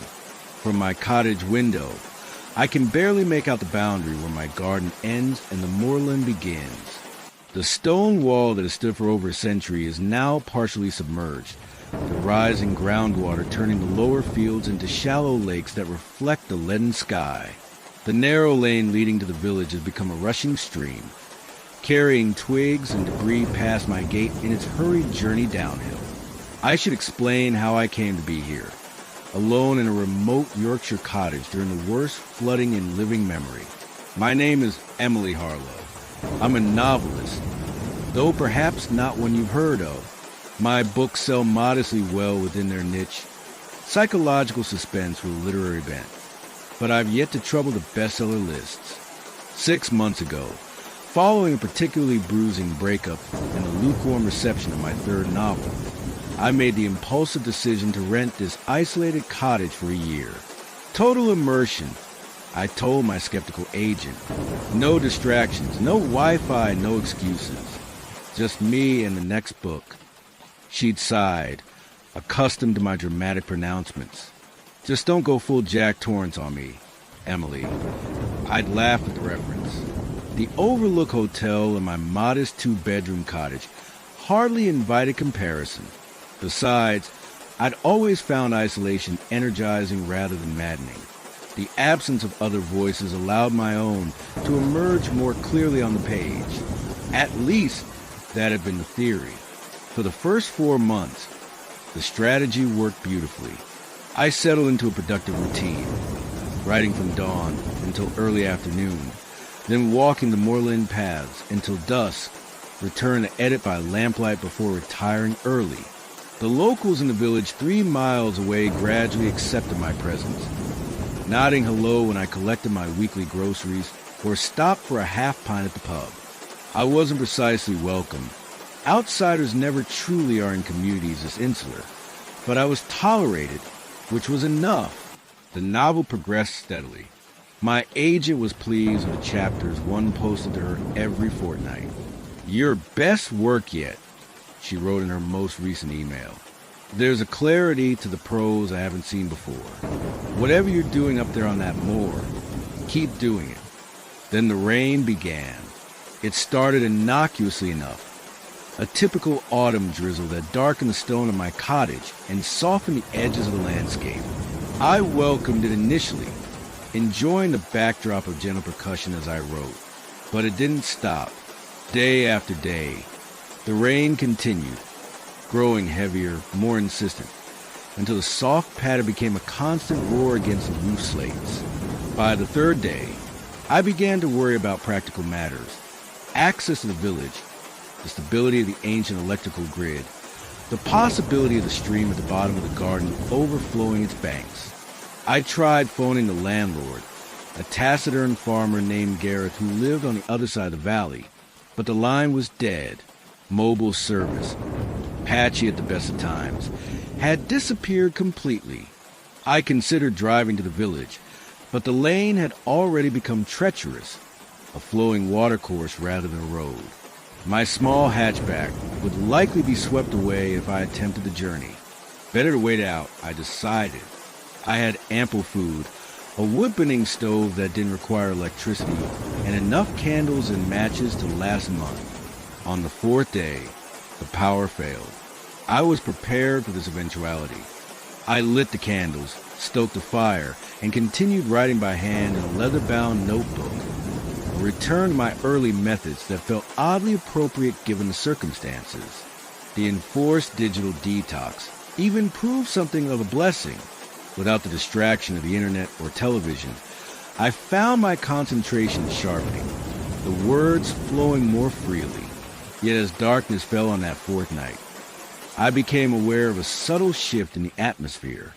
It wasn't anything I could articulate precisely, just a growing sense of unease, of being observed. I found myself repeatedly glancing toward the windows, though they reflected nothing but my own candlelit image against the black backdrop of night. Getting jumpy in your old age, I murmured to myself. attempting to laugh off the sensation, but the feeling persisted, growing stronger as the evening progressed. I checked the locks on the doors and windows twice before retiring to bed, something I'd never felt compelled to do during my previous months of residence. Sleep came reluctantly that night, arriving in shallow pockets between long periods of watchful wakefulness. The rain's rhythm seemed to have changed, developing a patternless quality that resisted familiar categorization. No longer a gentle patter or driving downpour, it now sounded almost deliberate, varying in intensity and location, as if someone were moving around the cottage, manipulating the sound. Ridiculous, of course. Rain is just water falling from sky to earth, governed by gravity and wind. It doesn't possess agency or intent. Yet in the darkest portion of that night, as I lay listening to it erratic cadence, I couldn't escape the impression that this particular rain was trying to communicate something, or perhaps more disturbingly, trying to find a way inside. Morning brought no relief. The light that filtered through the cottage windows had an unnatural quality, not the gray of normal overcast days, but a sepia-tinted dimness that seemed to emanate from within the rain itself. The water level in the garden had risen further, now lapping at the third step of the stone staircase that led to my door. I made tea on the wood-burning stove and tried to return to my manuscript, but concentration proved elusive. Every few minutes, I found myself drawn to the windows, scanning the limited visibility of my surroundings. The moorland beyond the garden had disappeared entirely, swallowed by a wall of falling water that obscured anything beyond 20 yards. It was during one of these distracted moments, staring out at the transformed landscape, that I first noticed it. A figure standing at the edge of that visual limit, a darker silhouette against the gray curtain of rain. I blinked, convinced it was a trick of light and water on glass. When I looked again, focusing more intently, I saw nothing but the downpour. Imagination, surely, an occupational hazard for a writer with an active mind, particularly one who specialized in psychological suspense. I returned to my writing, managing to complete several pages before the declining light forced me to stop. As I lit the candles against the premature dusk, I found myself once more drawn to the window. The figure was there again, closer now, standing just beyond the submerged stone wall. Through the distortion of rain-streaked glass, I could make out few details, but the shape was unmistakably human. Tall, dressed in what appeared to be dark clothing that hung heavily from a frame too thin to be natural. "Hello," I called, though the word couldn't possibly carry beyond the cottage walls. "Are you looking for shelter?" The figure remained motionless, giving no indication it had heard me. I considered opening the door, waving to attract attention, offering the hospitality any decent person would extend during such extreme conditions. Something stopped me, an instinct so primitive it bypassed conscious thought. Every cell in my body suddenly screamed a single command: do not invite it in. I stepped back from the window, allowing the curtain to fall back into place. My heart hammered against my ribs with such force I pressed a hand to my chest, as if to physically restrain it. The fear was irrational but overwhelming, a visceral reaction I hadn't experienced since childhood nightmares. "Get a grip, Emily," I whispered, forcing slow, deep breaths. "It's probably a farmer checking livestock, or a lost hiker seeking directions." Even as I spoke the words, I knew they were false. No farmer would stand motionless in torrential rain. No hiker would remain at a distance rather than approaching a clearly inhabited dwelling for assistance. I forced myself to peer through the curtain again. The figure was gone. Relief flooded through me, followed immediately by doubt. Had there been anyone there at all? The combination of isolation, atmospheric conditions, and my novelist imagination could easily have conjured a presence from the rain and gloom.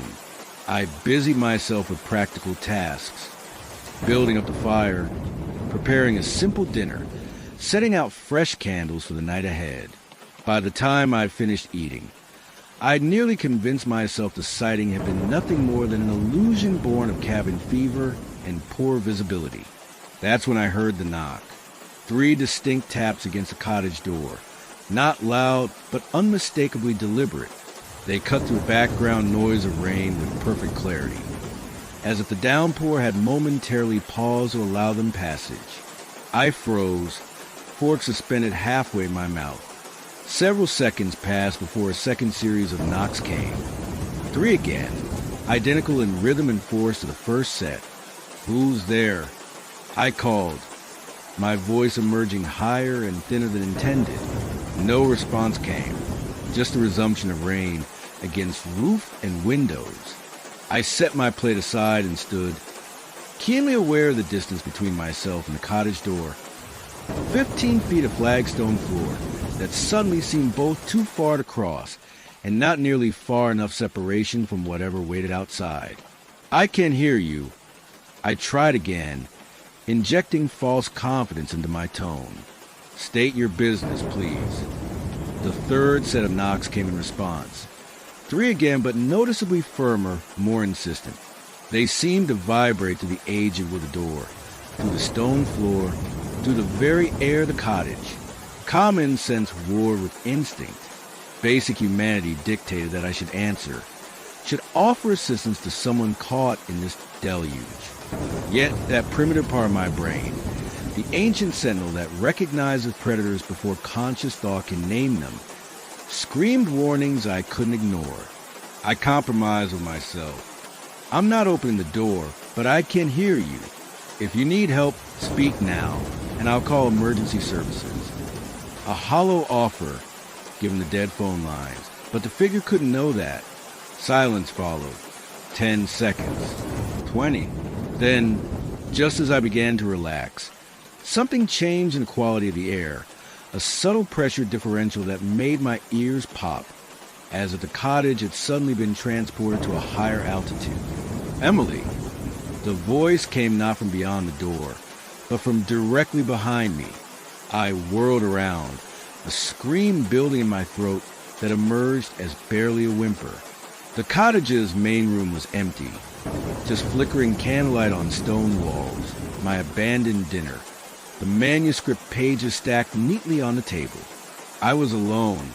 I was certain of it, yet I had heard my name, spoken in a voice that seemed composed of multiple tones layered together, as if several people had uttered the word simultaneously, but slightly out of sync. "Who's there?" I demanded, snatching up a heavy iron poker from beside the fireplace. "I'm armed, and I've called the police." Another lie, but one born of desperation.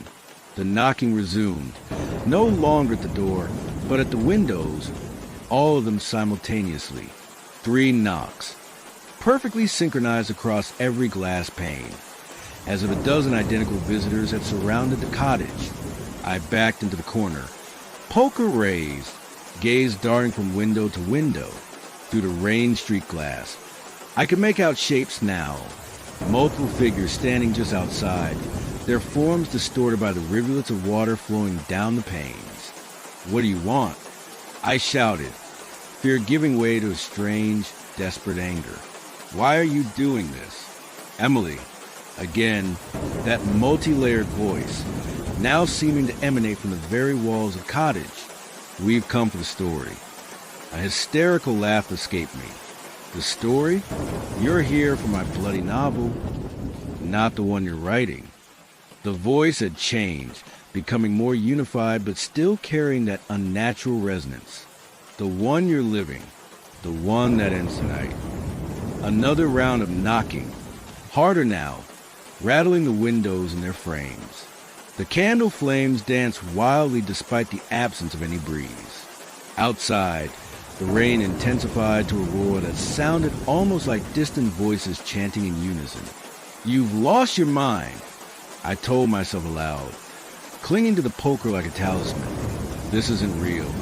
You've been alone too long, and your writer's imagination is manufacturing drama from ordinary stimuli." But even as I spoke, I knew the explanation was inadequate. Whatever stood outside my cottage existed independently of my perception or imagination. The knocking alone, simultaneously on every window, couldn't be explained by natural phenomena or psychological projection. Every story needs an ending, Emily. The voice had grown clearer, more focused. Yours has been postponed too long. The readers are impatient. Readers? I repeated, the word catching in my throat. What readers? I don't understand. Those who began your story years ago. Those who have waited for its conclusion. Those who hunger for the final chapter. The knocking stopped abruptly. In the sudden silence, I could hear my own ragged breathing, the pounding of blood in my ears.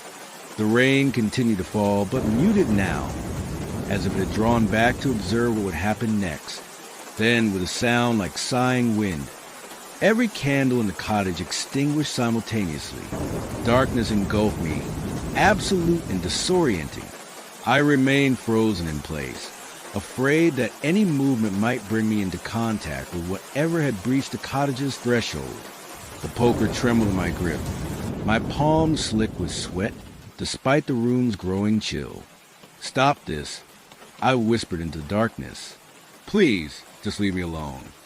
A sudden blue-white flash of lightning illuminated the room for a split second, burning the scene into my retinas. Figures standing throughout the cottage, at least a dozen of them, arranged in a rough circle around me. Not human, not entirely. Their proportions were wrong, their limbs too long, their heads oddly misshapen, and their eyes. Darkness returned before I could comprehend what I had seen in those eyes. But the afterimage remained, a visual echo that refused to fade. Dozens of eyes, all fixed on me, all contained within their depth the reflection of turning pages. "We are the readers, Emily." The voice now came from directly before me, so close I could feel its breath on my face, cold and damp, carrying the scent of old paper and stagnant water. "We exist between the lines, within the margins, beneath the subtext. We consume stories, and when necessary, we complete them." "This isn't a story," I protested, my voice barely audible. "This is my life." "Every life is a story," it countered, "with exposition, rising action, climax, denouement. Yours has lingered too long in the second act. The narrative demands movement." Another lightning flash revealed them closer still. A tightening circle of impossible figures with elongated limbs and those terrible, hungry eyes. In the momentary illumination, I noticed something I had missed before. Each figure carried a book, clutched in pale, long-fingered hands. The same book, its cover obscured, but its dimensions instantly familiar. My breath caught. Those are my novels. Parts of the greater work. The voice agreed. Fragments of the whole, but incomplete without the final volume. The one in which the protagonist confronts her ultimate fear. "And what is that?" I asked, though I already knew the answer. The fear that her life is not her own, that she exists purely for the entertainment of unseen others, that her every thought, emotion, action is mere text on a page, consumed by eyes she will never meet. The truth of it resonated within me, a deep existential terror I had never fully articulated, even to myself. The fear that my existence was somehow performative, designed for external appreciation rather than live for its own sake. "What do you want from me?" I asked, struggling to keep my voice steady. An ending worthy of the story, a conclusion that satisfies the readers.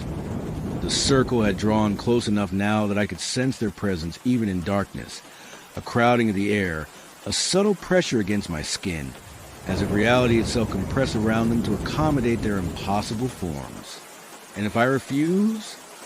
The voice, when it came again, held a note of genuine regret. "There is no refusal, Emily, only collaboration, or replacement. We will have our ending, with or without your cooperation. The narrative must conclude." Lightning flashed again, the brightest yet.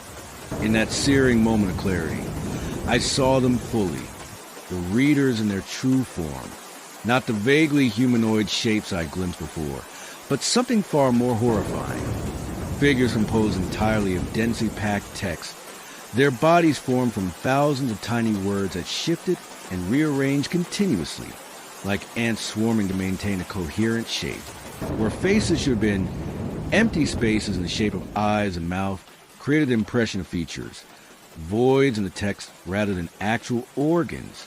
And in those void-like eyes, I saw reflections not of myself in the room, but of other scenes entirely. Glimpses of alternate realities, different versions of my life playing out like parallel narratives. In one, I stood at a podium, accepting a prestigious literary award. In another, I lay in a hospital bed, withered and dying. In a third, I walked along the beach hand in hand with the lover who had left me. Each vision lasted only a microsecond, but together they conveyed a terrible truth. These creatures had access to every possible version of my story.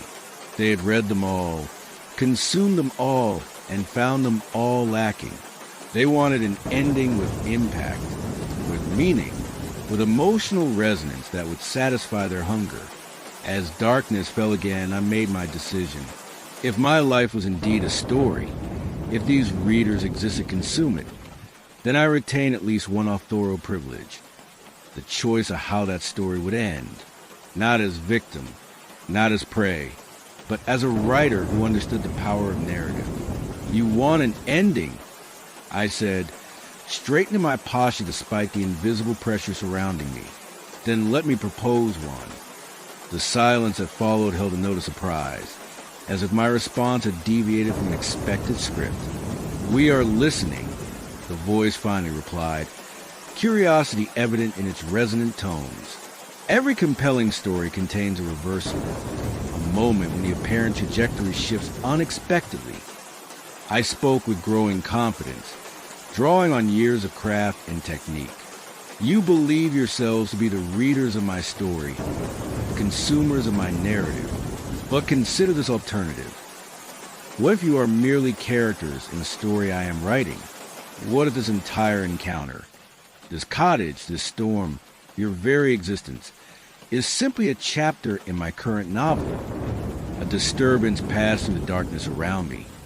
A ripple of unease that manifested as fluctuations in air pressure, brief flickers in the density of shadow. Impossible, the voice declared, but with less certainty than before. We exist beyond your creation. We read, we are not read. Are you certain? I challenged. Think carefully. How did you come to be here, in this specific place and time? What led you to this particular cottage, this particular writer? Can you recall your existence before you turned the first page of my story? Another lightning flash illuminated the scene, briefer than before, but long enough to confirm what I'd sensed. The figures had changed. They appeared less substantial now, the text comprising their forms more disorganized, with gaps and inconsistencies in what had previously been coherent shapes. You cannot rewrite us, the voice insisted, though it now came from multiple locations simultaneously, as if its source had fragmented. We are the readers. We exist outside the text. Then prove it, I demanded. Tell me something about yourselves that I couldn't possibly know, something I couldn't have written into existence. The silence that followed stretched beyond comfort, beyond tension, into a void of anticipation that seemed to warp the very fabric of time.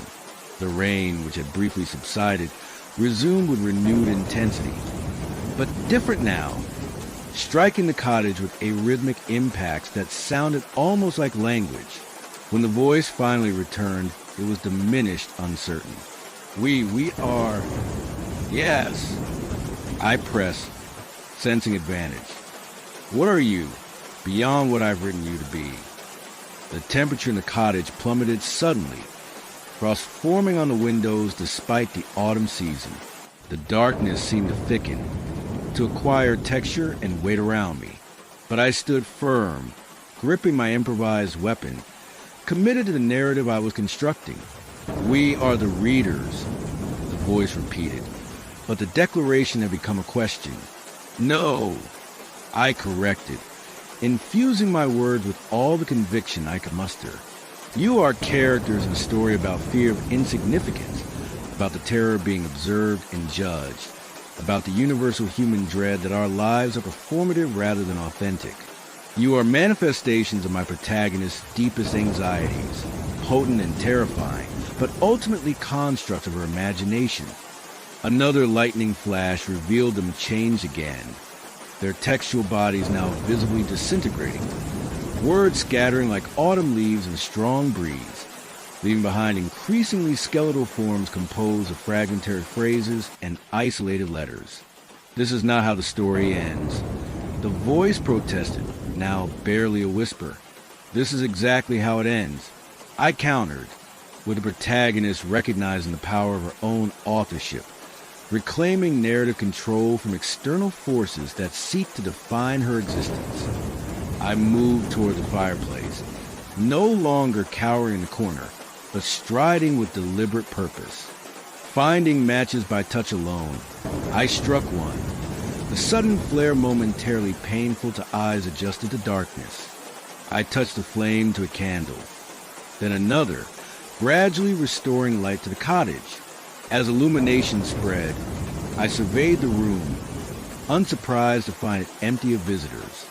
The only evidence of disturbance was a manuscript on the table, pages ruffled as if by a breeze, though the cottage remained sealed against the storm. The final page, which had been blank when I'd last seen it, now contained a single typed sentence. The readers will return when the story demands it. Outside, the rain continued to fall, but with decreasing intensity. Through gaps in clouds, faint starlight occasionally penetrated, the first celestial visibility in nearly a week. The floodwaters around the cottage had begun to recede, exposing the tops of submerged fence posts and garden ornaments. I should have felt relief. Instead, I experienced something more complex, a blend of triumph and lingering unease, of authorial satisfaction and nagging doubt. Had I truly defeated the entities through narrative revision, or merely postponed their return? Were they indeed my creations? Or had I simply found a temporary defense against something that existed beyond my understanding? Perhaps those questions themselves were part of the story, the ambiguous denouement that leaves readers haunted long after the final page. I lifted the manuscript, weighing it in my hands, considering whether to continue to work or begin anew with the experience still fresh in my mind. The sentence on the final page seemed to shimmer slightly in the candlelight, the typescript too crisp, and even have come from my aging portable typewriter. After a moment's hesitation, I added a handwritten response beneath it, and the author will be waiting. That was 3 weeks ago. The floodwaters have fully receded now, leaving behind a landscape altered but recognizable. The lane to the village has been cleared, power restored, phone lines repaired. I've resumed my writing routine, though I now leave a small lamp burning through the night.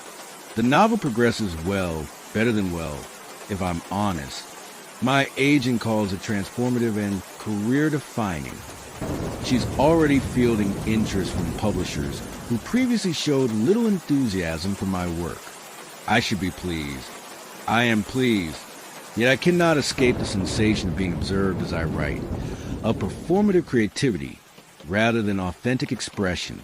Each word I commit to paper feels simultaneously mine and not mine, as if I am both author and transcriber of a text that exists independent of my creation. Sometimes, when rain falls after dark, I imagine I hear knocking, 3 distinct taps against glass or wood, too deliberate to be random impacts of water or wind. On those nights, I speak aloud to the empty cottage. Not yet, the story isn't ready. And always, the knocking ceases. For now, I've come to understand something fundamental about stories, something I sensed but couldn't articulate before that night. They are not solely the creation of their authors. They exist in the space between writer and reader, a collaborative dimension where meaning emerges from the intersection of intention and interpretation. Neither party controls the space completely. Both are essential to its existence. The rain is returning tonight. I can smell it in the air, feel it in the ache of old injuries and the static electricity that raises the hair on my arms. Heavy clouds gather over more, obscuring the afternoon sun, transforming day into premature evening. I prepared as best I can. Candles arranged throughout the cottage, matches within easy reach, food that requires no cooking, water stored in bottles and pots, the manuscript secured in a waterproof case. As I wait for the first drops to fall, I find myself wondering about you, who are reading these words. Are you merely consuming a story, or are you somehow participating in its creation? When you visualize this cottage, this protagonist, these entities composed of living text, are you merely receiving impressions I've implanted, or are you actively generating something new? Perhaps you believe yourself safely separated from the narrative by layers of reality. The physical page or screen, the understanding that this is merely fiction. I once believed that too. Listen, is that rain beginning to fall outside your window? Those first tentative drops that herald the coming downpour? Pay attention to their rhythm as they strike the glass. Are they random impacts, following the chaotic patterns of natural phenomena? Or do they sound almost like knocking? 3 distinct taps, repeated at regular intervals? Don't answer the door.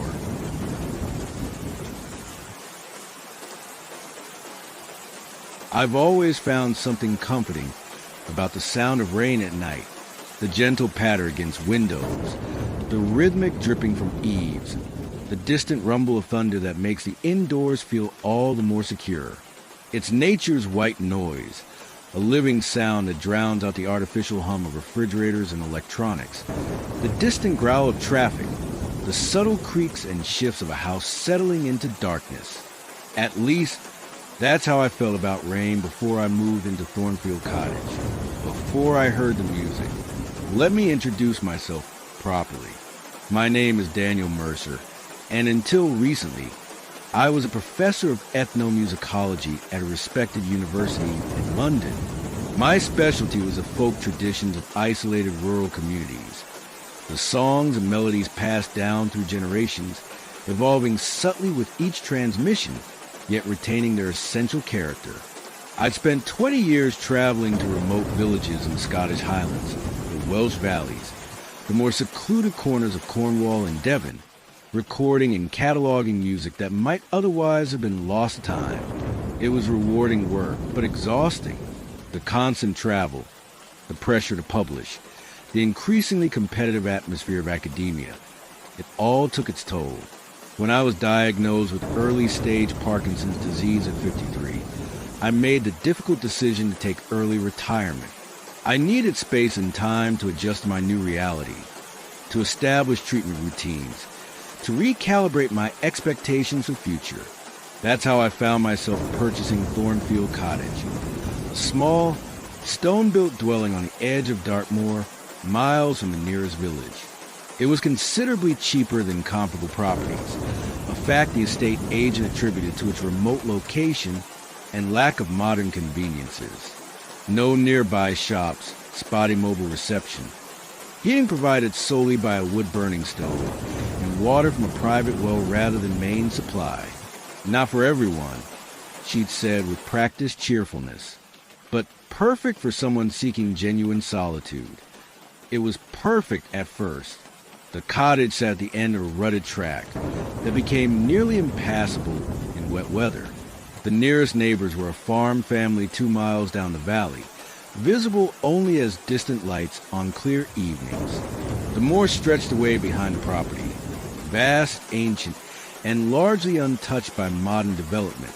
I settled into a quiet routine. Mornings were for medical exercises and writing. I'd begun work on a memoir of my research experiences.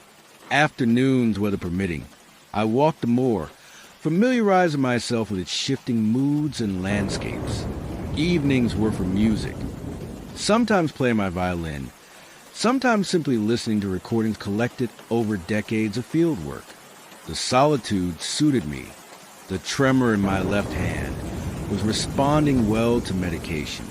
The book was progressing steadily. For the first time in years, I felt myself truly relaxing, shedding the accumulated stress of academic life like an unnecessary outer garment. Then autumn arrived, bringing with it the seasonal rains.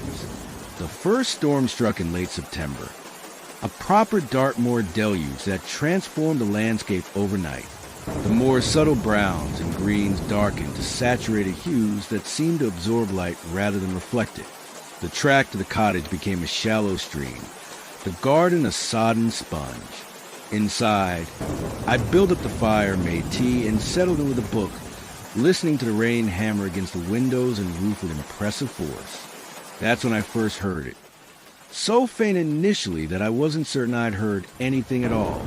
A musical phrase, almost imperceptible beneath the rain's percussion, for notes rising and falling in a pattern that sounded vaguely familiar, though I couldn't immediately place it. I set my book aside, cocking my head to listen more carefully. The sound came again, for notes, followed by a brief pause, then 5 more in a related sequence. It was coming from outside, but seemed muffled by distance or obstruction.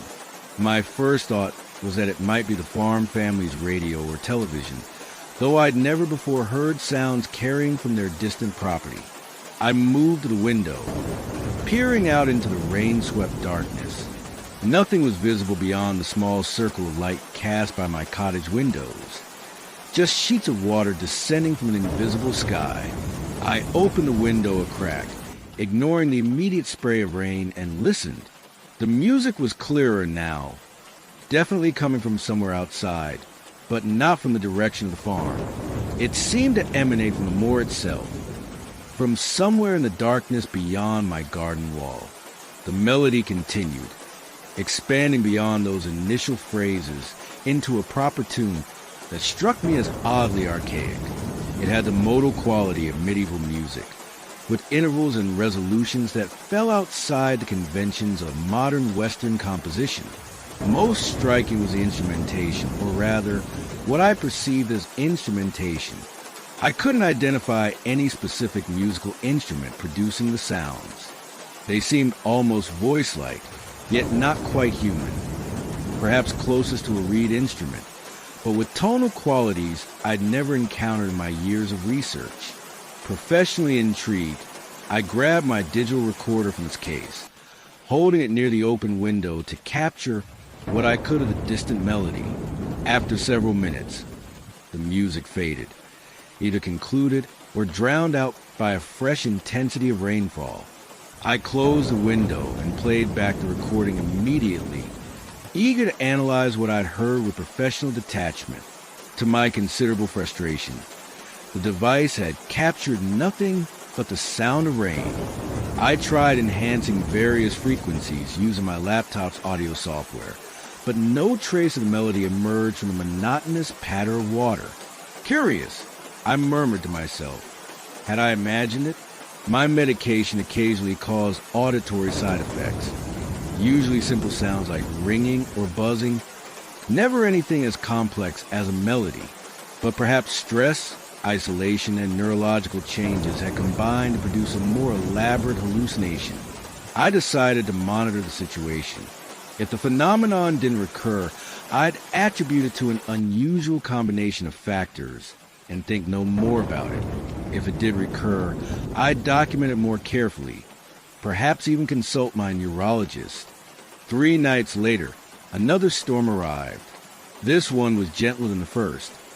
Steady rain rather than driving downpour, with occasional gusts of wind that sent sheets of water against the cottage walls. I was at my desk, transcribing field recordings from a Scottish island community, when the music began again, louder this time, more distinct.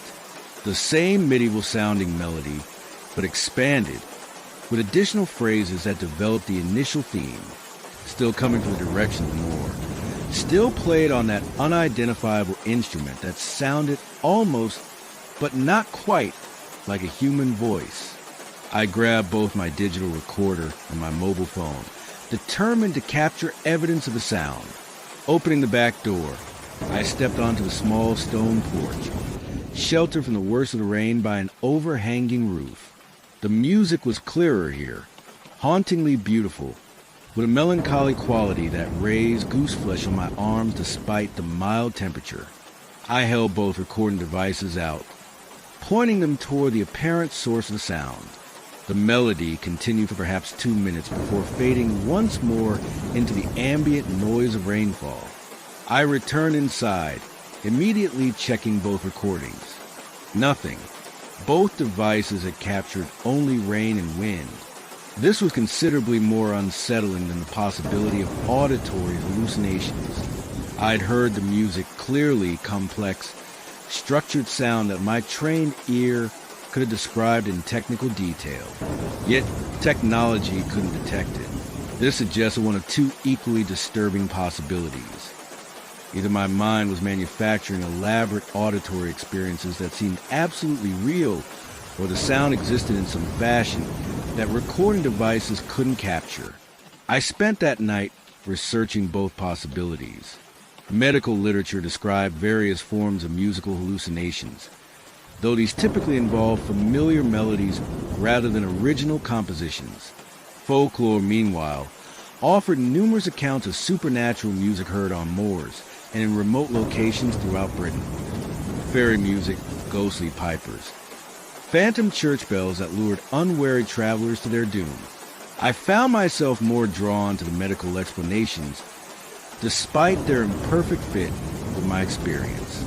The alternative forced me to consider beliefs I'd set aside decades ago, when I'd exchanged childhood superstitions for academic rationality. The third storm arrived a week later. By then, I'd spoken with my neurologist, who had adjusted my medication and suggested I use a sleep monitoring app to determine whether the experiences might be occurring during episodes of parasomnia rather than full wakefulness. The rain began at dusk, gentle at first but steadily increasing as darkness fell. I completed my evening routine, dinner, medication, an hour of violin practice before settling in with a book, the sleep monitoring app active on my phone beside me. If the music came again, I would have at least one form of objective data about my state of consciousness. It began around 11 as the rain reached its greatest intensity. The same melody, but richer now, more complex, with harmony supporting the main theme, and something else, a rhythmic counterpoint that reminded me of footsteps, or perhaps dancers keeping time on a wooden floor. I checked the app. Fully awake, normal heart rate, no indicators of parasomnia. This time, I didn't attempt to record the sound. Instead, I listened analytically, bringing my professional training to bear. The music contained elements I recognized from various traditions, phrases reminiscent of Cornish folk tunes, cadences similar to pre-Reformation church music, rhythmic patterns I'd encountered in recordings of traditional Morris dances. Yet the whole was unlike anything in my considerable experience. Beautiful but fundamentally alien, as it composed according to theories of harmony that humanity had never discovered. And it was closer, no longer distant on the moor, but seemingly just beyond my garden wall. I moved to the window, peering out into rain-swept darkness. For a brief moment, I thought I saw movement, a flash of pale forms in the distance, a suggestion of figures moving in time to music. But a blink cleared my vision, revealing nothing but rain and night. The melody reached what felt like a natural conclusion, the final notes hanging in the damp air before fading to silence. I stood motionless at the window, certain that if I waited, something more would occur. It did. A knock at my door, 3 precise taps that cut through the ambient noise of rainfall with unnatural clarity. I froze, heart suddenly racing. In 3 months at the cottage, I'd never received an unexpected visitor. The track was nearly impassable in good weather, completely so in rain. No delivery service would attempt it at this hour, in these conditions. The knock came again, 3 identical taps, evenly spaced. "Who's there?" I called, my voice sounding thin and strained in my own ears. No response, just a continuing patter of rain against roof and windows. Self-preservation warred with curiosity. The cautious response would be to ignore the knocking, to turn away from the door, and perhaps call the police on my unreliable mobile connection. But the researcher in me, the academic who had spent a lifetime documenting unexplained cultural phenomena, couldn't ignore such a direct manifestation. I approached the door slowly, pausing a few feet away. "I can't hear you," I said more firmly this time. "State your business." A sound came in response, not a voice, but a brief musical phrase played on that same unidentifiable instrument I'd been hearing. For notes, rising and falling in the pattern that had begun the now familiar melody, my hand moved to the door handle almost without conscious direction. Even as some part of my mind screamed warnings, another part, the ethnomusicologist, the collector of lost traditions, propelled me forward. I turned the handle and pulled the door open. No one stood on my doorstep, but the music swelled immediately, surrounding me with sounds so rich and complex it seemed impossible it could emanate from a single source. And with the music came understanding, not through words, but through the melody itself, which conveyed meaning with the directness of language, but the emotional resonance of pure sound. "We have been waiting for you. Collector Songs." I stood transfixed, rain soaking my clothes as I stared out into darkness. The meaning continued to unfold through musical phrases. "We have songs you have never heard. Melodies lost to human memory. Music from before." Before what? I whispered, though I wasn't sure I'd actually spoken aloud. The answer came in a minor key progression that sent shivers along my spine. "Before you called it music. Before you were as you are now." Movement caught my eye, not on the ground, but in the air itself. The falling rain was changing, droplets coalescing and elongating, forming vertical shapes approximately human in height and proportion. These shapes began to move with evident purpose, swaying and turning in patterns that corresponded to the music's rhythm. I was witnessing rain dancers, figures composed entirely of falling water, maintaining their form just long enough to complete each choreographed movement before dissolving back into ordinary rainfall, only to reform elsewhere in the garden. Their dance was both beautiful and disturbing, executed with inhuman precision, yet conveying very human emotions: longing, joy, regret, hope. The music spoke again, its meaning flowing directly into my consciousness. We perform only when heaven meets earth, in the moments between, in the spaces between, for those who can hear. "Were you?" I managed to ask, my voice barely audible above the rain and music. A complex chord progression answered. "We are the first music, the rhythms that shaped your earliest ancestors, the sound they sought to recreate when they first stretched animal skins over hollow logs, first blew across reed pipes, first drew horsehair across gut strings." The rain dancers moved closer, their watery forms becoming more defined, more detailed. I could now see suggestions of faces, not human faces, but not entirely inhuman either. Ancient faces, with features that seemed to blend human and animal characteristics in proportions that shifted constantly, never settling into a fixed form. You have spent your life collecting our echoes, scholar, the fragments that remain in remote places, in isolated communities, in traditions passed down by those who still half remembered hearing us directly. It was true. So much of my research had focused on the oldest recoverable forms of folk music, on traditions that seemed to predate written history. I'd always assumed these represented human cultural evolution, the natural development of musical expression from simple to complex forms. But what if we are the source, and we are fading? The music took on a mournful quality, the major key shifting to minor, the tempo slowing.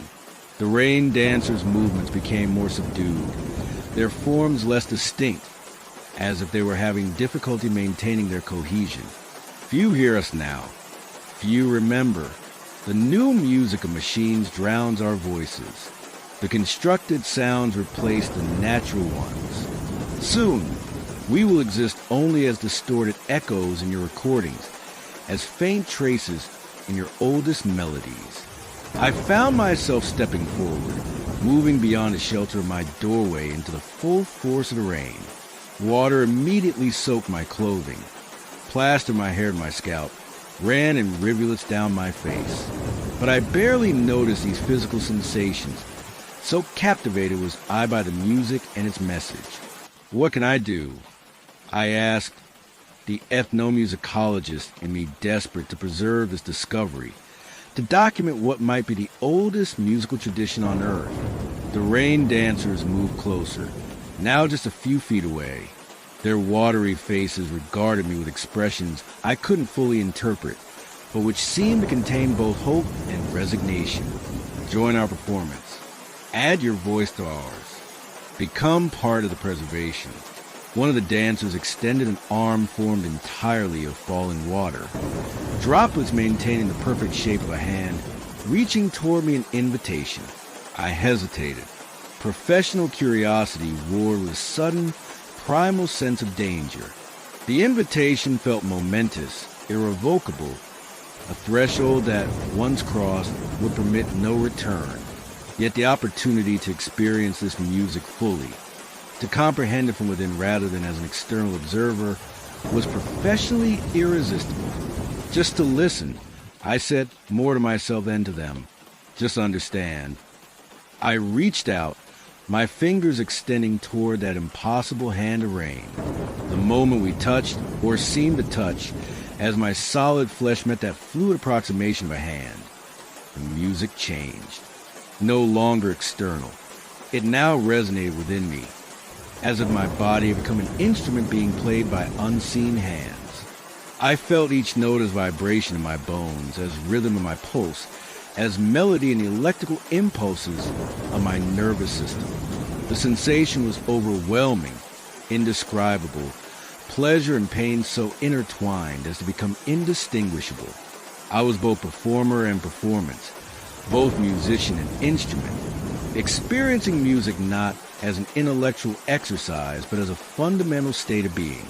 Through this profound connection, I understood what they truly were, not supernatural beings in any traditional sense, but entities that existed primarily as patterns, as organized sound given purpose and limited agency.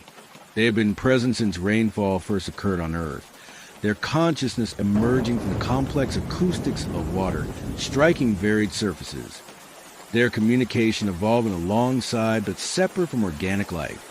They had influenced human cultural development subtly but significantly, inspiring our earliest musical expressions, guiding the development of instruments designed to recreate aspects of their natural compositions.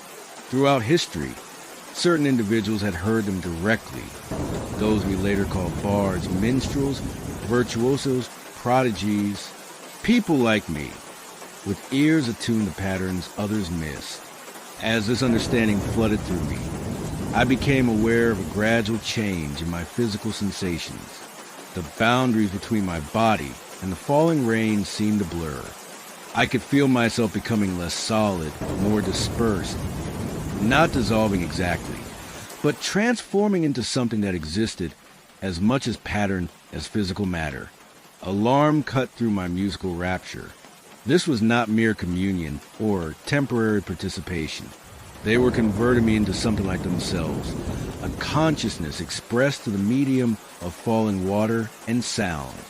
I tried to pull away, to withdraw my hand from that rain-formed grasp, but the connection had progressed beyond physical contact. The music now flowed through me, using my body's own electrical systems as pathways, reorganizing my molecular structure according to its patterns. Preservation requires transformation. To save the music, you must become the music. The message resonated within me, not as external communication, but as my own thought, or what remained of my original thought processes. Already, my consciousness was changing, expanding to encompass perspectives impossible within normal human neurological constraints. I was beginning to perceive sound as visible patterns, to understand rainfall as language, to experience time as fluid rather than linear. With my remaining human awareness, I realized what was happening. I was being recruited, converted into a vessel for this ancient form of consciousness, not out of malice, but out of desperation. A dying tradition seeking new means of continuation. Whether this constituted death or transcendence, I couldn't determine, but I knew with sudden clarity that I didn't consent to find out. With tremendous effort, I focused my fragmenting consciousness on a counter rhythm, a musical pattern of my own design that interrupted and contradicted the overwhelming composition flowing through me. I drew on every technique I'd studied in my professional career, creating dissonance within the harmony that was reconstituting my being. The effect was immediate and violent. The rain dancers recoiled, their watery forms losing cohesion momentarily before forming at a greater distance. The music faltered, its perfect structures disrupted by my deliberate cacophony. I felt a loosening of the grip on my consciousness, a partial return to normal physical sensation. I seized the opportunity, staggering backward toward my cottage door. The rain dancers surged forward, their movements now aggressive rather than inviting. The music turned discordant, threatening, its message clear even without semantic content. What was offered as invitation was now attempted by force. I reached the threshold, half falling through the doorway into the cottage. With desperate strength, I slammed the door shut, leaning against it as if my weight could provide additional security against entities that likely had no need of doors. For several minutes, I remained there, gasping for breath, water pooling around my feet on the stone floor. Outside, the music continued, its character now plaintive, beseeching. The rainfall intensified, hammering against the cottage with unnatural force, as it tried to penetrate the physical barrier I placed between us. Gradually, both rain and music subsided. By dawn, the storm had passed completely, leaving behind a landscape washed clean, with no evidence of the night's extraordinary events. No evidence, that is, except for my soaking clothes, the water puddles on my floor, and my changed perception. Though I had rejected complete transformation, I hadn't emerged entirely unchanged. My hearing had become hypersensitive, capable of distinguishing sounds I'd never before noticed. The different tones of raindrops striking various surfaces, the subtle acoustics of wind moving through spaces of different dimensions, the previously inaudible sounds of plants growing and insects communicating.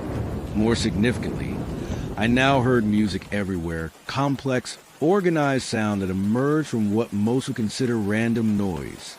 The hum of my refrigerator, once a simple monotone, now revealed itself as an intricate composition. The distant traffic from the main road, barely audible from my cottage, arranged itself into rhythmic patterns that conveyed meaning beyond mere sound. The world had become a concert hall, and I a permanent audience to its performance. At first, I attempted to continue my normal routines, to adapt to my altered perception while maintaining my research and writing. But concentration proved impossible. The constant symphony of previously unnoticed sound demanded my attention, overwhelming my ability to focus on human concerns. Within a week, I contacted my solicitor and arranged to sell the cottage. Whatever had begun here would likely continue. The rain dancers had found me once and would presumably do so again, but I needed time to adjust, to learn to function with my new abilities before facing another encounter.